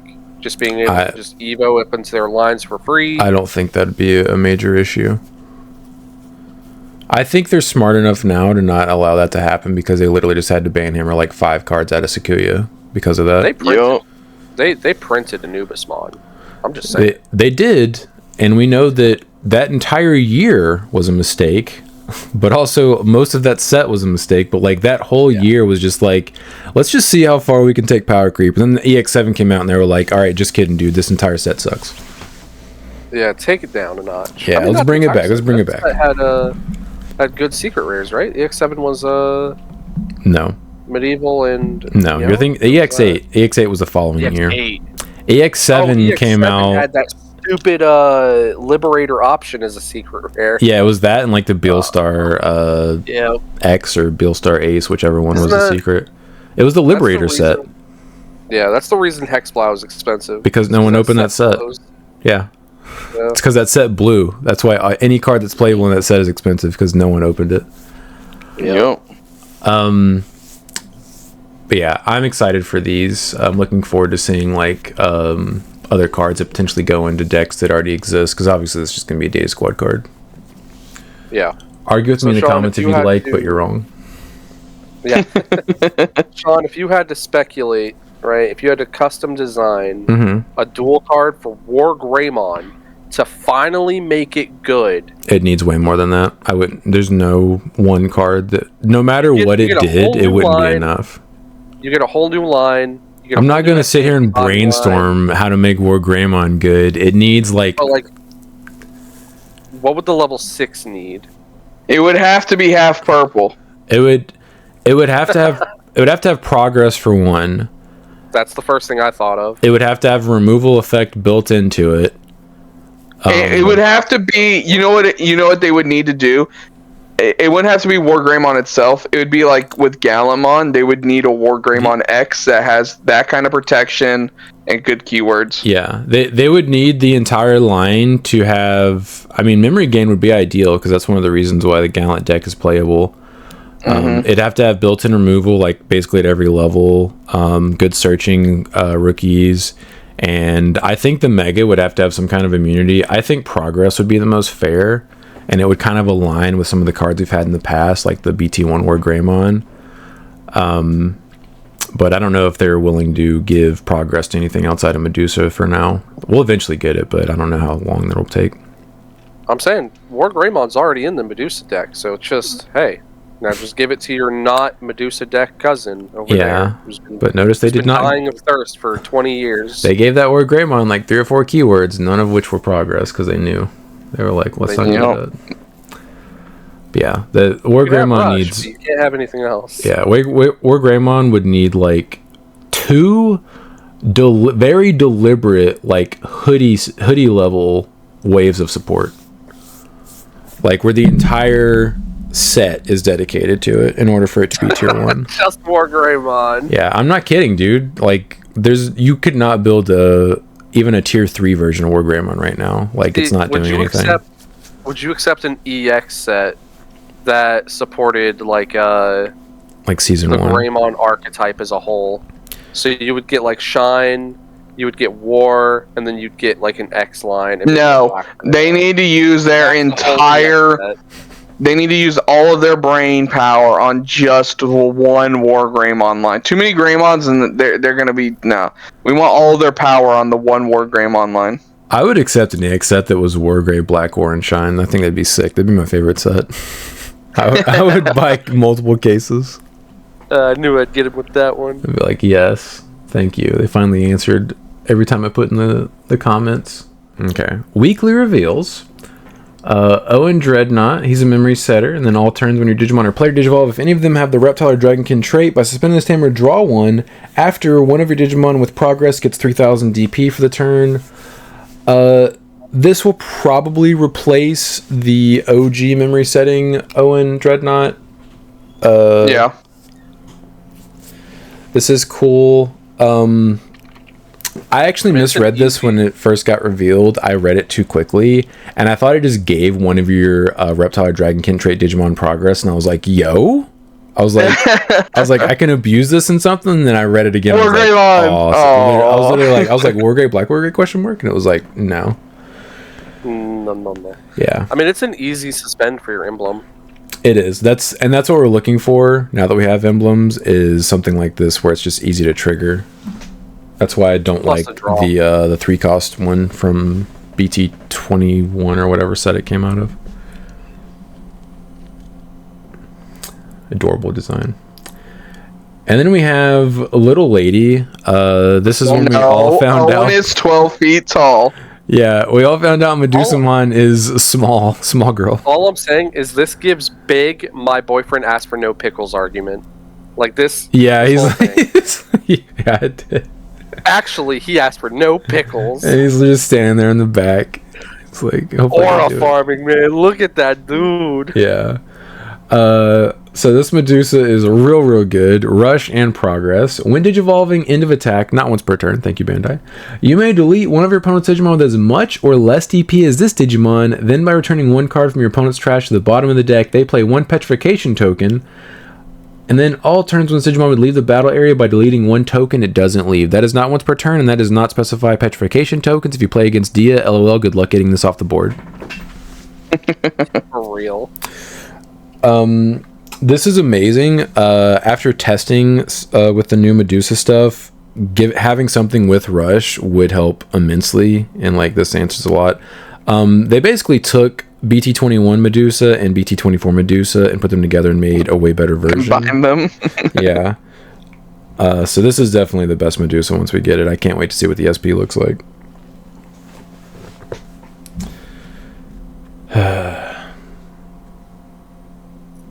So surprising that she's so small. I actually don't think you're gonna. She's not. Owen is just massive. You might not get an SP because of the ghost rare thing, whatever we're calling those. We're getting SPs, dog. We've already seen SPs of... The Ghost Rare thing is a completely separate thing, and those are not SPs. Yeah. We're getting an SP of every single Liberator level 6. We've already seen like 2 or 3 of them, I think. Oh, so you've already looked at them? No. Well, I mean, we saw one like a month ago. It was like the fish lady. Oh, yeah. I forgot. It's Yeah, the comic book ones. Yeah, the mangoes. The comic book ones. Jeez Louise. Galemon. On play when Digivolving, you may suspend when Digimon. All turns once per turn when any of your Digimon suspend. If you have one or fewer Tamers, you may play one Shoto Kazama from your hand without paying the cost. Inheritable, your turn once per turn when Digimon wins a battle, gain 1 memory. This is pretty good. Yep. That's pretty good for Zeph. We were saying, hey, give it the level 4 of the Inheritable, and the level 4 also plays Tamers and stuff, so yeah. Then we have Grand Galemon. This is the warp effect that all of the Liberator decks that are moderately playable have now as a level 5, where it lets you tuck a 4 from your trash if you have the Tamer on the field and warp on top of your 3. When Digivolving is to spin one Digimon, then you may play one 3000 DP or lower green Digimon card with Avian or Bird and any of its traits from your hand without paying the cost. For each suspended Digimon, add 1000 this effect's DP maximum. Inheritable, your turn once per turn when Digimon wins a battle, this Vortex Warrior's trait Digimon may unsuspend. That's really good. That's pretty good. Hey, that applies to Medieval because he's a Vortex Warriors. Yes, he is. Swing security, unsuspend. You can swing over something with protection and unsuspend too, right? Because you still won the battle. They just protected their deletion. You're not deleting it in battle, but you won the battle. That's a good question. I don't know what would constitute winning a battle if you attack into something that doesn't actually leave the field. I would assume you still get it. I don't know. You're technically not winning the battle. It's a push. But yeah, you can swing at security, and if you survive, if you check a Digimon, if you check a Tamer an option, you don't win any battle, which is funny. But if you check a Digimon, you can unsuspend. Then we have Guardian Vortex Unique Emblem. Lets you play Terramon, Muchomon, or Shoto from your hand or trash without paying the cost. And then blah blah blah. When your Shoto suspends, delay, Evio, blah blah blah. They did specify the Digimon has to be Avian or Bird, any of its traits, or the Vortex Warrior's trait may Digivolve into a Bird, Dragon, and Liberator trait Digimon card with the Evo cost reduced by 3. So you cannot Evo into Medieval for free. They were like, no, you cannot do that. Didn't we say that Medieval was in fact a bird? So apparently his line is a bird in Shoto's deck, yeah. Is this the first emblem that's allowed you to play 2 different kinds of Digimon? I think so. I was thinking that when I was reading it. I don't think any of the others let you play anything other than the primary rookie, and this lets you play either one, which is interesting. Yeah. Yeah. Which power creep. Neat, I guess. Yeah. Well, he's the pro tag, so you know. Yeah. Do we have an altar to this? No. Okay. I think so. Yeah. Right? Or am I thinking of the Omeka? You're thinking of the Omeka. Omeka. Okay. Yeah, they're both just Omekas. All right, so no one asked for this. Cool boy. Stop it, Bandai. On Playerville, the top. Unfortunately, this card real good. Yeah. On Playerville, the top 3 cards of your deck. Add one Omecamon or Omnimon X Antibody and one Royal Knight or Liberator trait card among them to the hand.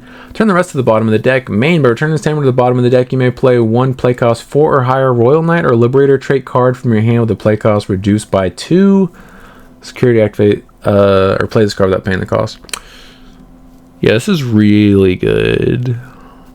I'm just tired of Deshaun messaging me after every time they reveal a Royal Knight card. It's so funny. Saying it gets stronger and stronger. It does, dude. They will not stop releasing. I don't know why they've been so... Like, they went like a couple of years without releasing like actual Royal Knight support, and then they're just like, let's keep doing it, dude. Here's all of it. Yeah.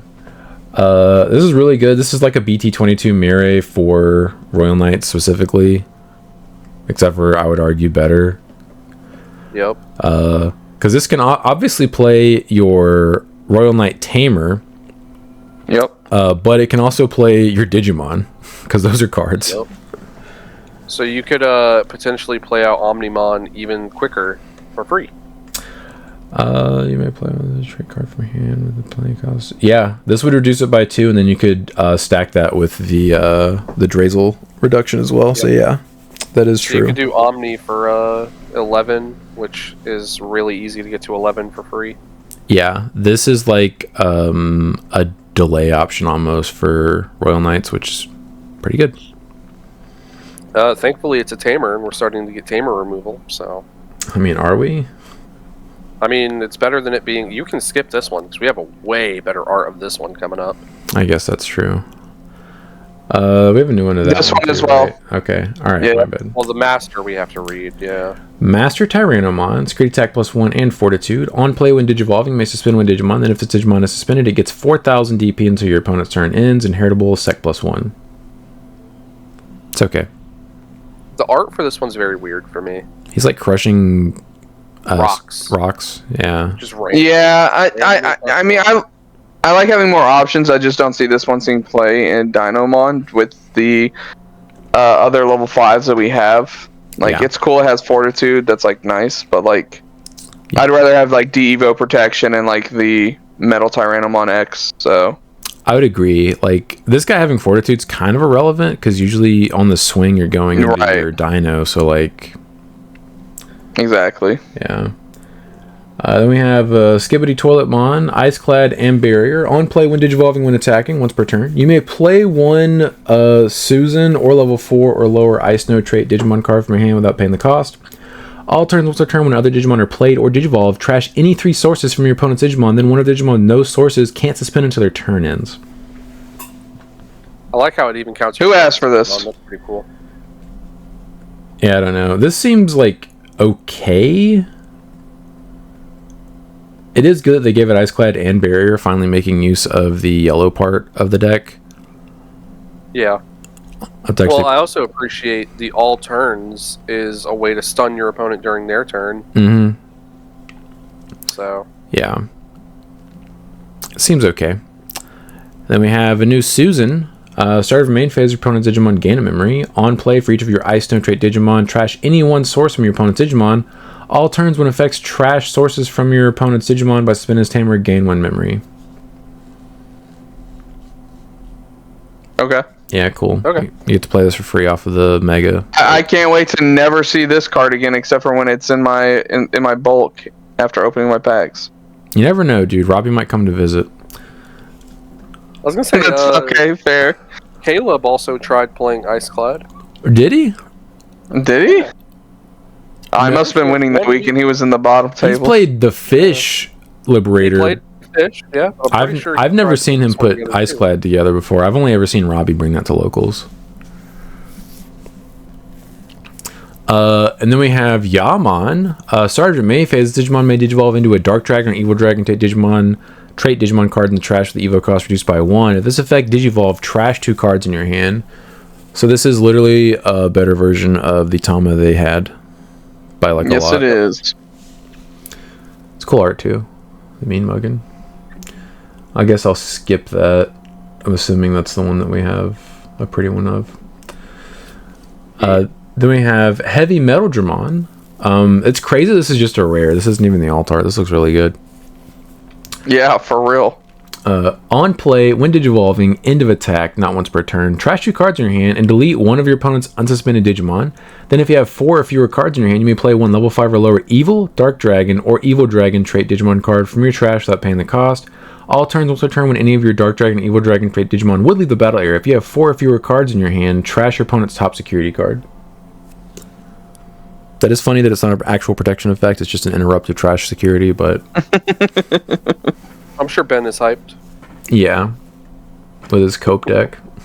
He's cooking. Yeah. And then we have... Let him cook. Then we have the... I'm not sure why they're calling these ghost rares, but yeah. These are going to be Chase Pulls and EX11. Well, the weird thing is it doesn't even have the star.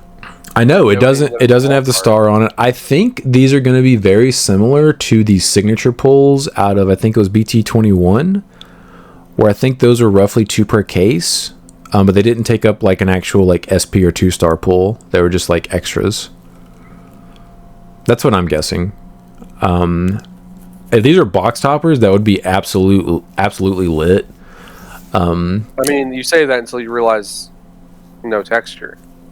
I mean, ideally, photos they kinda can look put like texture on box topping texture, but- cards. I mean, they just choose not to. But like the promos we got recently in the past have had texture on them.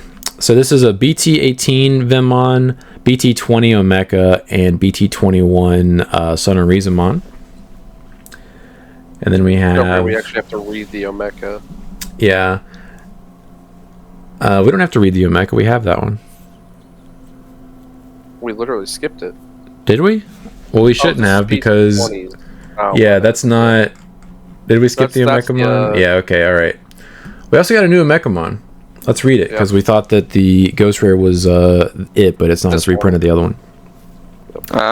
Okay. Very cool. Yeah, stop it, Bandai. Very cool alt art. On play, by placing one Royal Knight Trade Digimon card from your hand as the bottom source of any of your King Drazel on the field, draw one. On deletion, if you have one or fewer security cards, you may play one Omni X from your hand or under your King Drazel on the field without paying the cost. Then place this card as the played Digimon's bottom source. So Stop it, Bandai. So another way to Omni X your opponent. Don't delete this guy. The good thing is he doesn't have blocker on his card, but you can give him blocker. Oh, Sean, you might be upset. Okay, I already. So it's not the EX11 Eliza that they're doing? It's not. Okay. Well, hopefully it's a decent one. I need to read this Entmon in case the one they have is not EX11 too, just in case. Entmon. Start of your main phase, trash one card in your hand, then gain one memory. Inheritable, your turn plus 2k. This is... You play this in Heavy Metal, but that's not because it's super awesome. It's because everything else is just that bad. Okay, so... This is weird. Only the ones for EX11 have the star. What? Oh, yeah, they do. Huh. Because the Interesting. Vemon is Yes, BT18. I see that. Okay.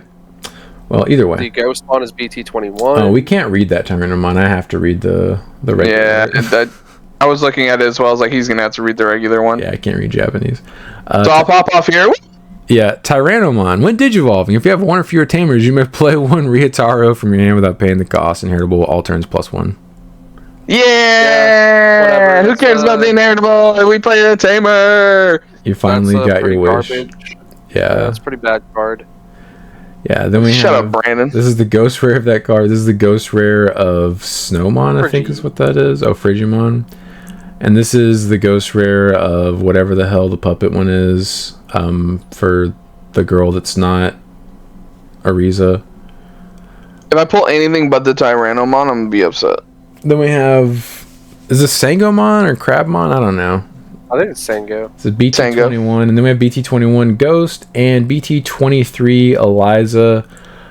This is actually... Is this the Evo reduction one? It is. Yeah, which is not bad. No, I mean, this is the worst one. You don't even play this when we get the other one from EX11. Damn it, Bandai. Well, that saves me money. Yep. I won't need this for max rarity. Also, I mean, the cool thing is the 23 didn't have an alt art. It didn't, So at least but I don't one- care. I wasn't going to play it. I'm just saying. As soon as At least they picked one without an alt art. As soon as we get the new one from X11, that is the third rookie. I actually have a version that I've been messing around with that only plays 8 rookies, and I don't play any number of this because it's by far the worst one. wow, you're really reading. You have to, dude. It's like 4 memory boosts, 4 trainings, and then just like as minimal of the line as possible. Then we have Funbeamon question mark? Yes. Okay. Then we have Machinamon and then... Which, anyone that wants to max rarity that deck. yeah, that will be expensive. And then Espimon? SB, yeah. Okay. Then we have the Entmon, the new good one. And then we Ben, have, if you really like that deck, you're gonna have to get those. Ben doesn't Shell out. Ben doesn't want to play SPs for some reason. Oh, Ben. Oh, Benjamin. Yeah. Then we have the starter deck rookies for these two decks that were reprinted as Ghost Rares.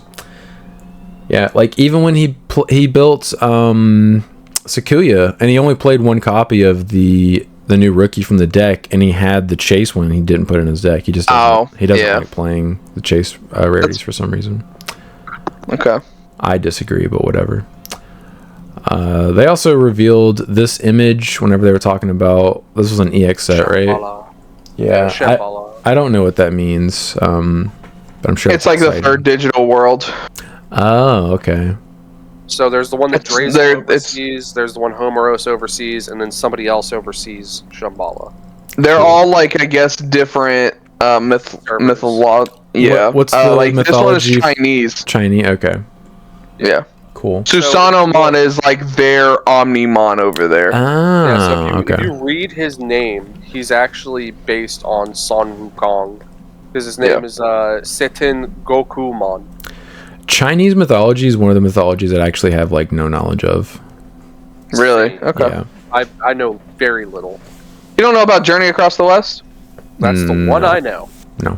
Okay. Well, that's really the basis for a lot of it. Okay. Yep. Then we have SP Necro from EX11. I'm really excited to see Looks what really cool. the Medusa is going to look like. Can't wait to see that. Then we have the English versions of those Ghost Rares, and that is it. Just a few of them. Okay. Yeah, I think they're just slowly revealing the full scan. Which is weird. Not too bad. But I'm looking forward to seeing what the Medusa looks like. Huh? I was about to say, they gave us all the Japanese one, then they were like, for English, trickle. Yeah, we'll trickle in even though you already know the full effects of these cards. Yeah, one a day. That's all you get. Yeah. Impact Entertainment. Sup guys, hope you're all doing well. Wanted to share a story with your listeners about how I donated my Digimon bulk to one of my local card shops that don't carry Digimon before Christmas, and one of the workers told me a kid came in not that long ago that was having trouble finding Digimon cards, and I ended up giving it all to him. It's just one of my ways to try to get kids into Digimon TCG and make the community grow. My question to you guys is, besides BT5 format, LOL, what format would you guys like to go back to with the mulligan rules applied to it for a better experience in the game? I asked because I went back to building some old decks based on the Bandai sleeves to match with the deck, so I would not overwhelm my friends with a keyword the game has now because they had stopped playing Digimon years ago. Thank you guys for your time. Which format was it where the Raid War Greymon? Did we have mulligans back then? BT12. We did not. We didn't get mulligans until... Actually... I think we got mulligans. We had mulligans for that format, yeah. Did we? Okay. Because I was going to say, that was the last time War Greymon was relevant. We got mulligans after BT11, because it was BT11 Worlds, and we got mulligans like for that next competitive season. Yeah. So yeah, I guess just any of the early sets? Mine would be 1.5. I'd want to play the original. Yeah. OG one. 1.5 is my original because that's when I started playing format, and that's what I would like to go back to. Yeah, I had a lot of fun in 1.5. It was so good. There was so many viable decks in that. There were so many unviable decks that would just win for no reason. All right. Because the other guy bricked. Yeah. That was so painful, dude. Just drawing your opening hand and being like, cool, I lost. It's going to take 10 years, but I definitely lost this game already. I won multiple locals with Bancho Stingmon. Like, come on. Yeah.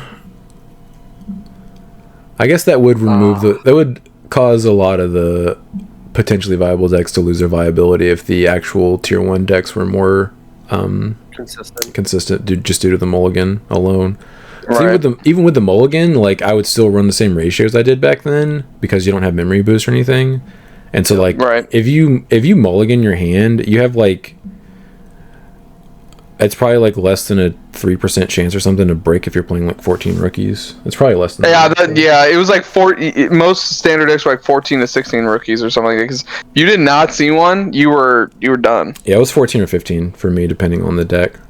Like Lord Nightmon, I think it was 15, but for most decks that aren't playing dudes for free, it was 12 or 14. Yeah.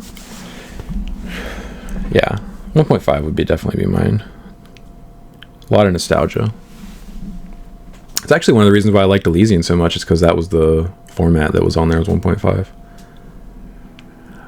RDD48, and the duels where the pendulum and the duels were the pendulum route. Happy that the Shine works on Shine besides the Data Squad deck. By the way, the Vortex Medieval line is Mucho, Decakatori, Dara, Medieval. So he's a bird. Yeah.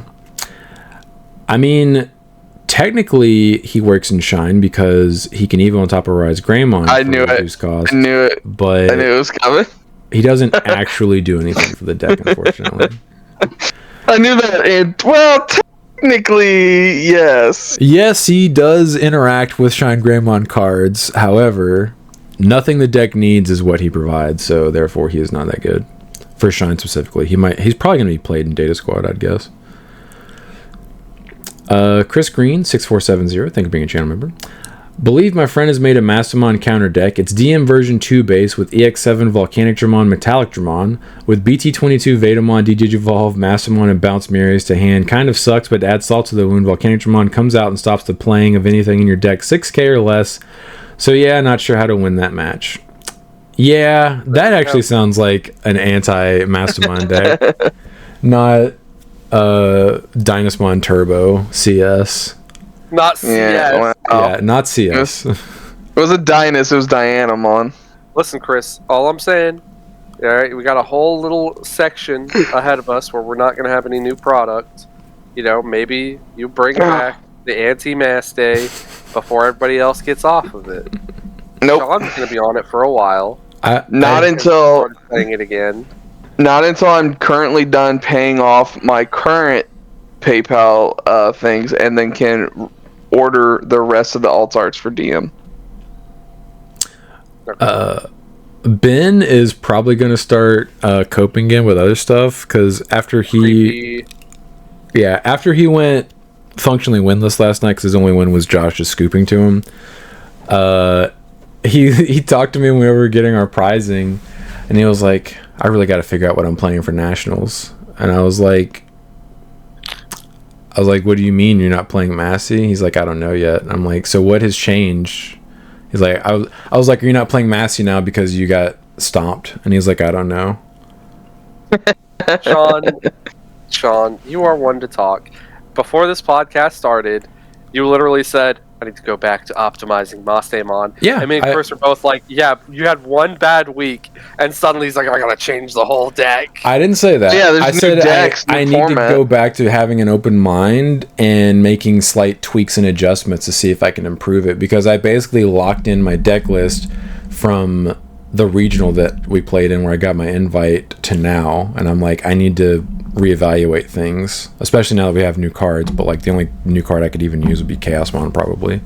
Yeah, I was about to say Chaosmon's about the only thing. Yeah, but I don't think I'd play it. It's a neat card, but it doesn't really do what I personally need the deck to do. Yeah. I mean, the immunity's cool. It's like for the entire turn and a half. You like that. Yeah, but is it worth getting rid of two Mases or just digivolving into the one, which then you wouldn't? So. Like, I would be willing to get rid of 2 promo Mastamons for it, but not CS Masties. Yeah, because if you partition out the promo Masties, you get their full effect still, because you can trigger the win attacking effect. Well, hear me out, Sean. And even if it's just... I was going to say, it could just let you end the game. No. Instead of sitting there, trashing your opponent's security until they have 0, and then swing your game. If you're doing that... If you're doing that, might as well just play the pirate, because it's the same thing. I agree. Yeah. If my goal is to end the game, I would just play the pirate over the Chaosmon. Watching you and Ben's mirror match aggravated me. I was waiting for him to scoop both games. I was like, I'm just waiting for him to just be like, okay, you got it. Because like I know that he saw the writing on the wall, because like I'm also familiar with the matchup, and I'm like, I don't care what's in his hand. He can't win from this point. But he was just like, for me, kept playing it out. It's the constant going into your boss monster and then just never turning it sideways. I can't stand it. I could never play a deck where the whole strategy is set up your boss monster, slowly trash your opponent's security to 0, and then just go, alright, now. You get nothing. I mean, if there's a guaranteed win by just trashing the unknown security and then checking once you know every security they have left, that's what you're supposed to do. You as a blue/red player, yeah, you wouldn't understand not being able to not herder turn card sideways for a few turns. I'm just sitting here like, I'm pretty sure he has lethal. Let me just, yeah, I'm pretty sure you can just kill him. Anyway, I don't want to give him any Mires out of security, so trash more security. Yeah. If I know someone's deck list and I know they don't play options, then yeah, sure. Like, if you know that you have lethal, go for it. But if you don't know their deck list, which is going to be most of the time, you want to remove all unknowns from their security before you start swinging at it. Yeah. You and your optimization. Sorry, I like to win for surezies when I turn my card sideways. Because let's say for some reason you check an option that you aren't aware that they played, and it keeps you from being able to kill them, and you checked like delays or tamers out of their security, and it helps them come back into the game for no reason other than you were just impatient. Just win the game. Well, I just told you couldn't win the game on that turn because of that reason. IDBW 1274. The new promo emblems are a mixed bag with the archetypes they are meant for. Well, really they are good for all but Dino and Bees. For Bees it is locked to winner being played, and we only have one good winner, the 5-cost one. If it said winner or Fey Tamer instead, then it would be good. Dynamo, on the other hand, want to be swing as you evo because you get extra effect if you are suspended. So the egg, while good, should have been in return of Digimon as Dynamon or has Tyrannomon in the name, the Digimon may attack without suspending. I can see B still playing it, but I don't know about Dynamon. Well, I think now that you have a level 4 that plays your tamers, you might play it. Yeah, maybe. Yeah. In other news, the emblem is really good in Invisi. You can go into level 4 that plays out tamers to play out the new Altea. Flipped over one security, then emblem to evo into either level 5, but the new one is better. Flip over another security, then swing, use a new tamer to evo into new Invisi for 1, and both Invisi and level 5 in a security for 1 memory. I can see Invisi being a good local tournament deck with this wave of support, maybe can do something at the regional level. Also, is Medusa really that inconsistent? I know it's not blue or purple where you draw for free, but you have training and memory boost. I guess if you try to fit in Scrambles and Raging Serpentine, I had to cut them for more consistency as well as made as you are playing the bare basic amount of Digimon to function. Yeah, I'm not playing Scrambles or Raging Serpentines. I had like one of each in the list at one point, but I had to cut them for space. But he also replied to his own comment about the Tyranno. He also said, thinking about it more, the Tyrannomon that plays a tamer needs to play a tamer out on attack, either as the main effect or as the inherit. Inherit would be best, but I know they aren't going to do that. Same with playing a tamer on attack. Nope. I don't know. I mean, I'm literally just okay with how they did it because we have Tyranno X, so it doesn't really matter. Yeah, we're going all the way up the line, baby. I actually don't know. I mean, I guess with the new emblems, the promo ones, playing it on the attack would be okay because you could trigger the emblem, but like the original Ryotaro, it has to see the attack in order to trigger. So like if you played it off of when attacking, right, you would no longer be able to trigger it. So you'd already have to have the emblem set up. Open my door again. Okay. Damn that Caden. Yeah, I think Invisi is going to be one of the biggest sleepers of EX11. I think it's actually going to be really good. It's got constant knowledge with security. Mm-hmm. It's got de-evo out the butt. It does. Like, it's going to be good. Yeah, and it's got Swarm. It's got interaction on the end of your opponent's turn, which is unique. Yeah. Yeah, de-evo, deletion. It has jamming if you play it, although I don't think you will. Yeah. Yeah. I cope with it. Yeah, I think it will be a very annoying deck for a lot of archetypes that don't just like kill you. I'd rather just be Hexblow, but what can I have? You could play Hexblow in Invisi if you wanted to. All their 5s are black and blue. Yeah, but I think you'd be better off just playing both Invisis. I would agree with you. Just saying. Good. Yeah, I think you definitely still play both, but yeah, the new Invisi is pretty strong. Pretty good. Larry said I need to open the door, and then he just disappeared. He's gone. Yeah, he's like, actually, I'm just gonna leave. Bye. Yeah. I think it's hard to say. I think both Invisis are cool. It is sad that like you're probably not going to play 4 with John Cena Invisi anymore.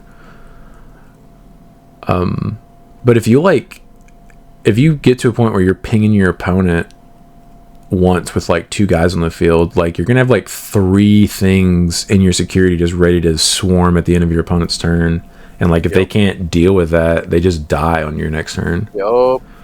I think it's gonna be like Imagine having to preemptively like Crimson Blaze them, where they have nothing on the board, Yeah. so they can't play anything out of And security. all you're doing is keeping it from happening until the next turn. It's going to be the same feeling as preemptively Crimson Blazing a hoodie player. They're just going to be like, okay, I'll wait till next turn. Yeah, you better kill me, otherwise. Yeah, thanks for all of the extra memory. Yeah. Yeah. And after having played against it, whenever Robbie built it, I have probably more respect than I should for Invisi. It seems pretty good. About damn time. Okay. Yeah, he was freaking out. He's like, I have to go outside, and I'm like, okay. Like, dude, I'm gonna piss myself. Let me out. Yeah, pretty much. He's like, hey, I can't open doors. You have to open them for me. I don't have I'm any like, thumbs. yeah, okay. Fair. Justin So 8231 Doe Brickmon. Talking about when you I were talking did do about- that. Yeah. Yeah. He also said, as you get older, you can see what shows are for adults, kids, and what shows are for just kids. Digimon, I feel like, is more for adults and kids, while Pokemon does feel more just for kids. There are episodes where Jesse and James from Team Rocket wear different clothes and wear a fake mustache, and Ash and the gang will be like, "Who are you guys?"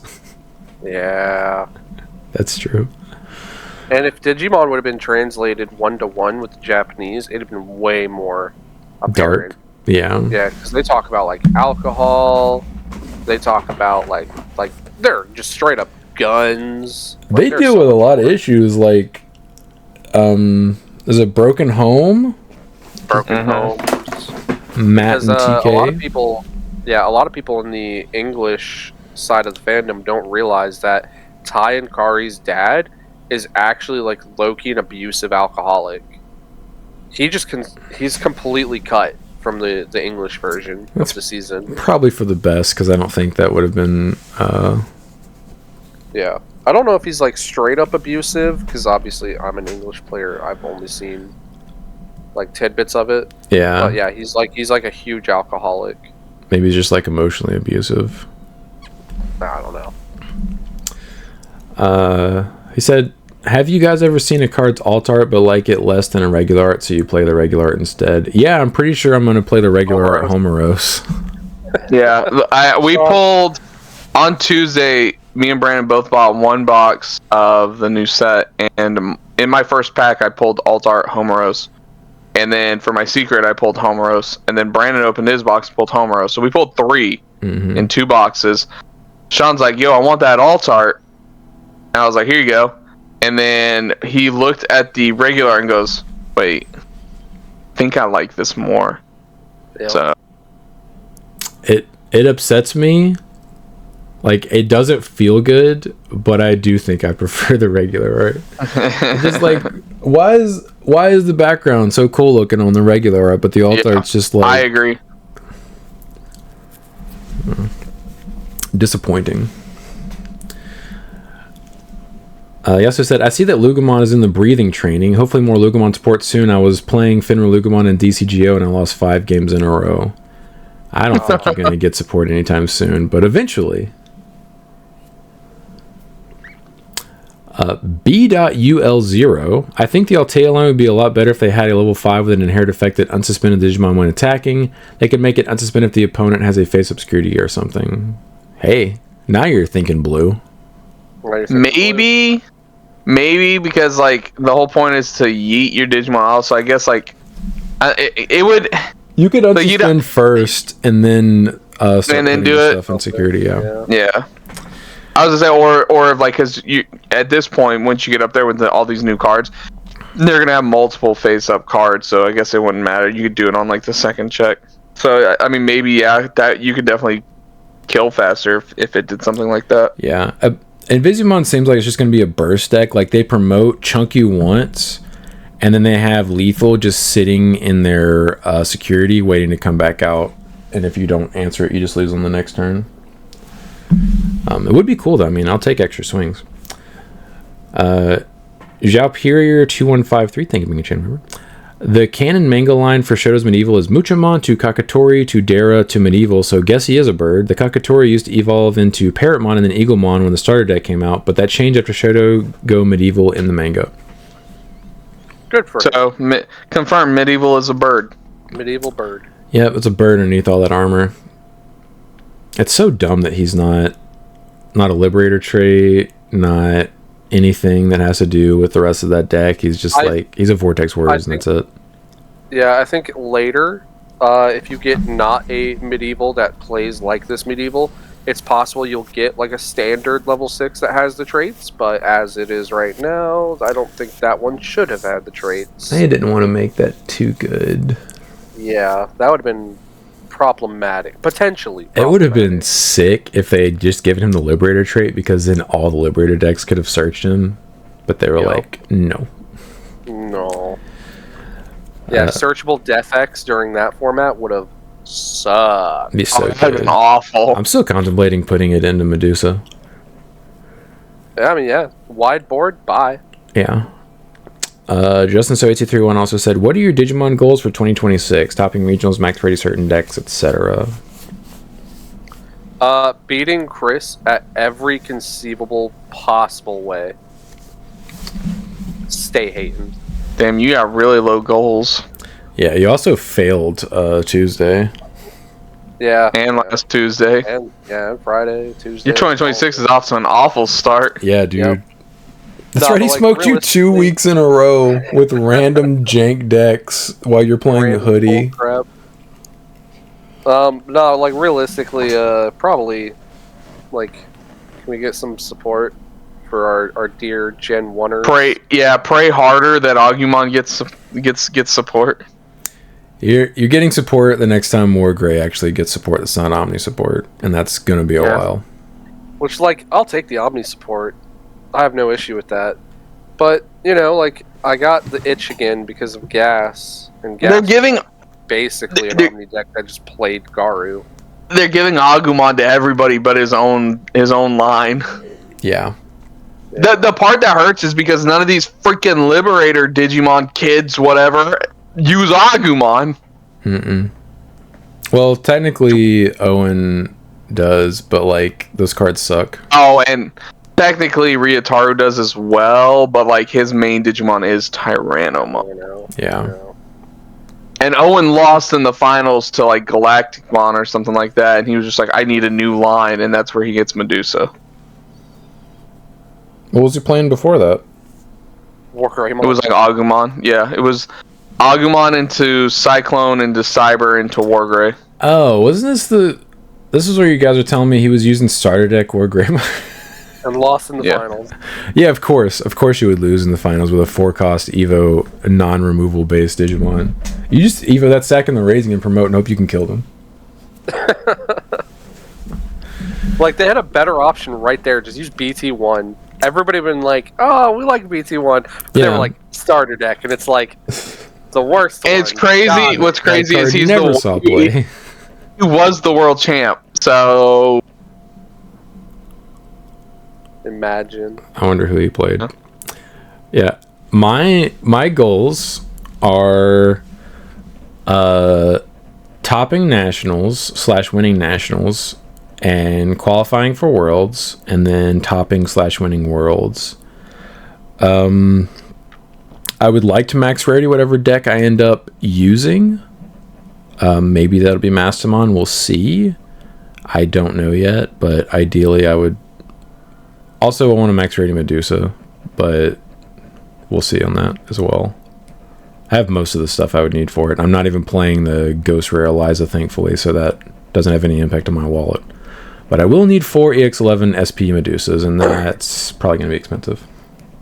I'd have to start by just topping some regionals and finishing raritying out some of my decks. Yeah.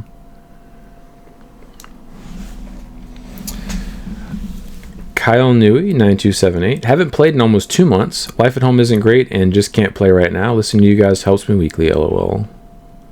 I hope everything gets better for you. Likewise. Yeah. He also said, so Medusumon and Dynamon support, I'll be getting them and enjoying playing it. I was gonna say you could. I mean, can you not even play on like DCGO or anything like that? Yeah, that's what I would do, is just play on DCGO if I didn't have a locals. Or potentially Drazel. Just depends on how I feel. I'd prefer playing randoms on DCGO though. Yeah. Rina Shinamaya Val? Damn, even the phone user got sick of it to Karen to the manager, talking about that guy in the movie theater. Mhm. Guy in the theater. Thank Great. God the other 2 nights were Crazy. perfect. Mhm.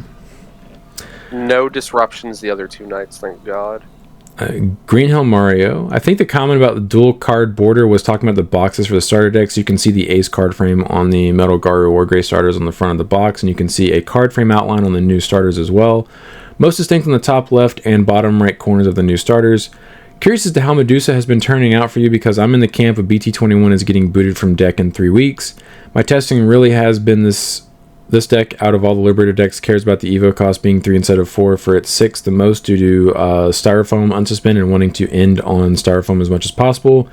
Both Medusas suck on opponent's turn and will be removed, so I don't see a point in considering them doing anything after the turn you Evo into them. 24 has a Grave Hate, same removal as 21, effectively security +1 since it spawns its own tokens to raid Pierce into, gives itself DP and is cheaper Evo. I'm wondering what benefit you're seeing to 21 that I'm missing. So the first part of the comment is it doesn't matter anymore because we've actually seen the card now. So if you want to talk about the rest, Sean. Also, looking at the box, like, it says dual on the side of the bottom of the box, and that's not actually on the dual cards. Oh, okay. So. Yeah, we're obviously going to be playing 4 EX11. There's a decent chance that we're not going to be playing any of BT21 or 24 Medusas. While you do make a good point about being able to raid into the tokens, that is assuming your opponent's board is clear, which if you pop their lowest thing, that's probably not going to be a clear board, so you're going to be raiding into whatever their other Digimon is, so you're not getting that extra trashing / security check. I like it because once you go into the BT24 Medusa, and like if she's still on the field for some reason, like if you say you don't see Styrofoam or whatever, or for some reason it passes turn, she doesn't do anything after that. She goes back down to, 11,000 DP, and all she has is raid piercing in progress after that. She doesn't do anything else, whereas Medusa will continue to put tokens on your opponent's field, whether their stuff dies or their security gets interacted with, and it's all turns. And it just always has security attack +1. Yeah, it's always security attack +1. It doesn't matter. And also there is, I discovered there is an OTK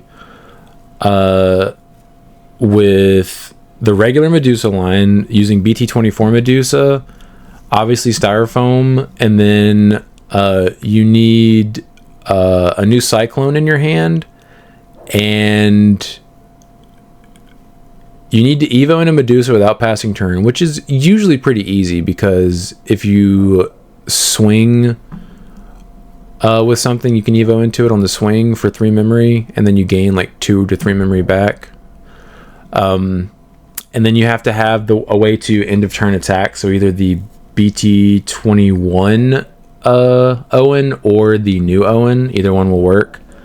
You can actually just kill your opponent with that combination of cards because you end up checking 3 security, 2 with Medusa, 1 with Cyclone, and then you trash the last 2 with Styrofoam and the token that you created. So yeah, that's a lot of damage. It is a lot of damage. Also, I invested in the SPs and I want to use them is one of the primary reasons why I refuse to use the BT21, but I actually or the BT24 one, I just don't think it's that good. If your opponent has a clear board, it literally doesn't do anything, which I think is the worst part about it.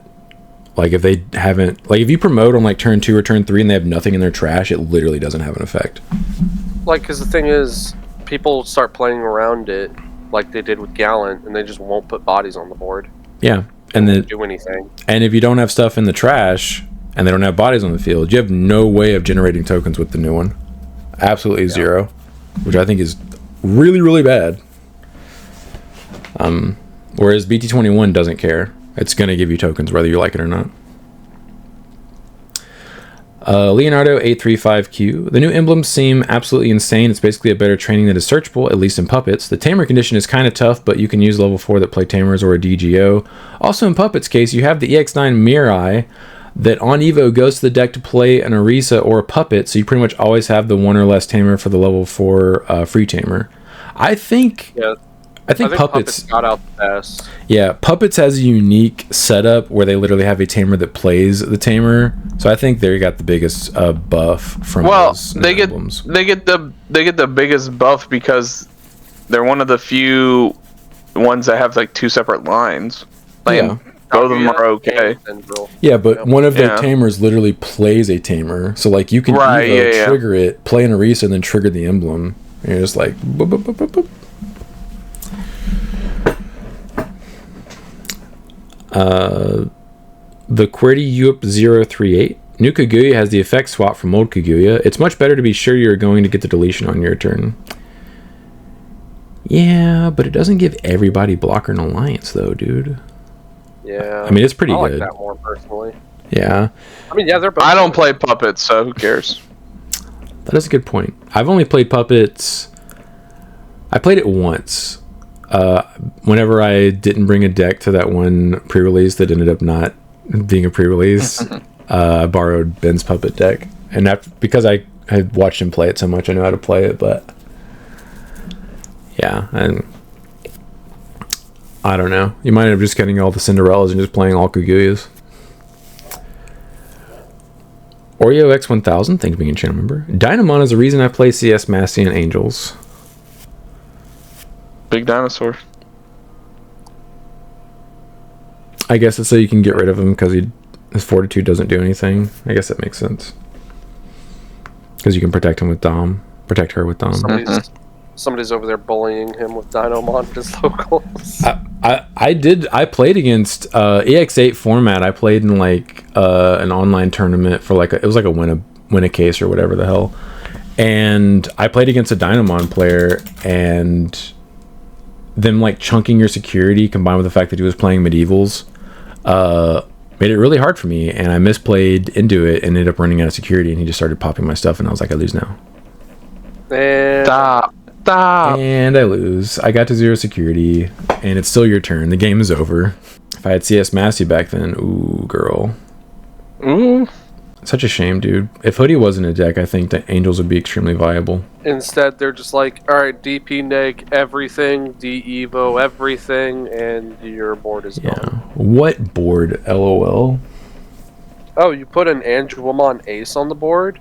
Thank you for making my day that much easier. Yeah. Protect this. And now that Jupiter is a deck, like, it makes Angels even worse, because like that's more decks that are just going to be like DP minus LOL. Like, yeah, you got it. Yeah. Unfortunately for you, when yellow is a meta deck, Angels is ironically a worse deck. It is, because your protection means nothing. It's like the Angel Mirror is literally it's just you're playing a straight up game versus another deck, because like you can't just be like, I'm gonna stick this board and now you can't win and I'm just gonna ride this to victory. You're just like, I'm just gonna poke you and then put a dude on the field, and I'm never playing my aces ever. Just gonna try to kill you first. Yep. Nice. Alright, boys. See you next Tuesday. Let me know if you ever find that card. I do not have it. The only place it would be one of those 2 stacks. I wouldn't have put it anywhere else. Unless... No, I wouldn't have listed it either. I messaged Ben as well, and he's like, I think I have 3 winners and 2 regular ones. I was like, damn. There's gotta be more out there somewhere. I don't think we got that one very much. I'll check when I get up to see if I have it. Okay. Alright, boys. All right. Talk to y'all later. Later. Later.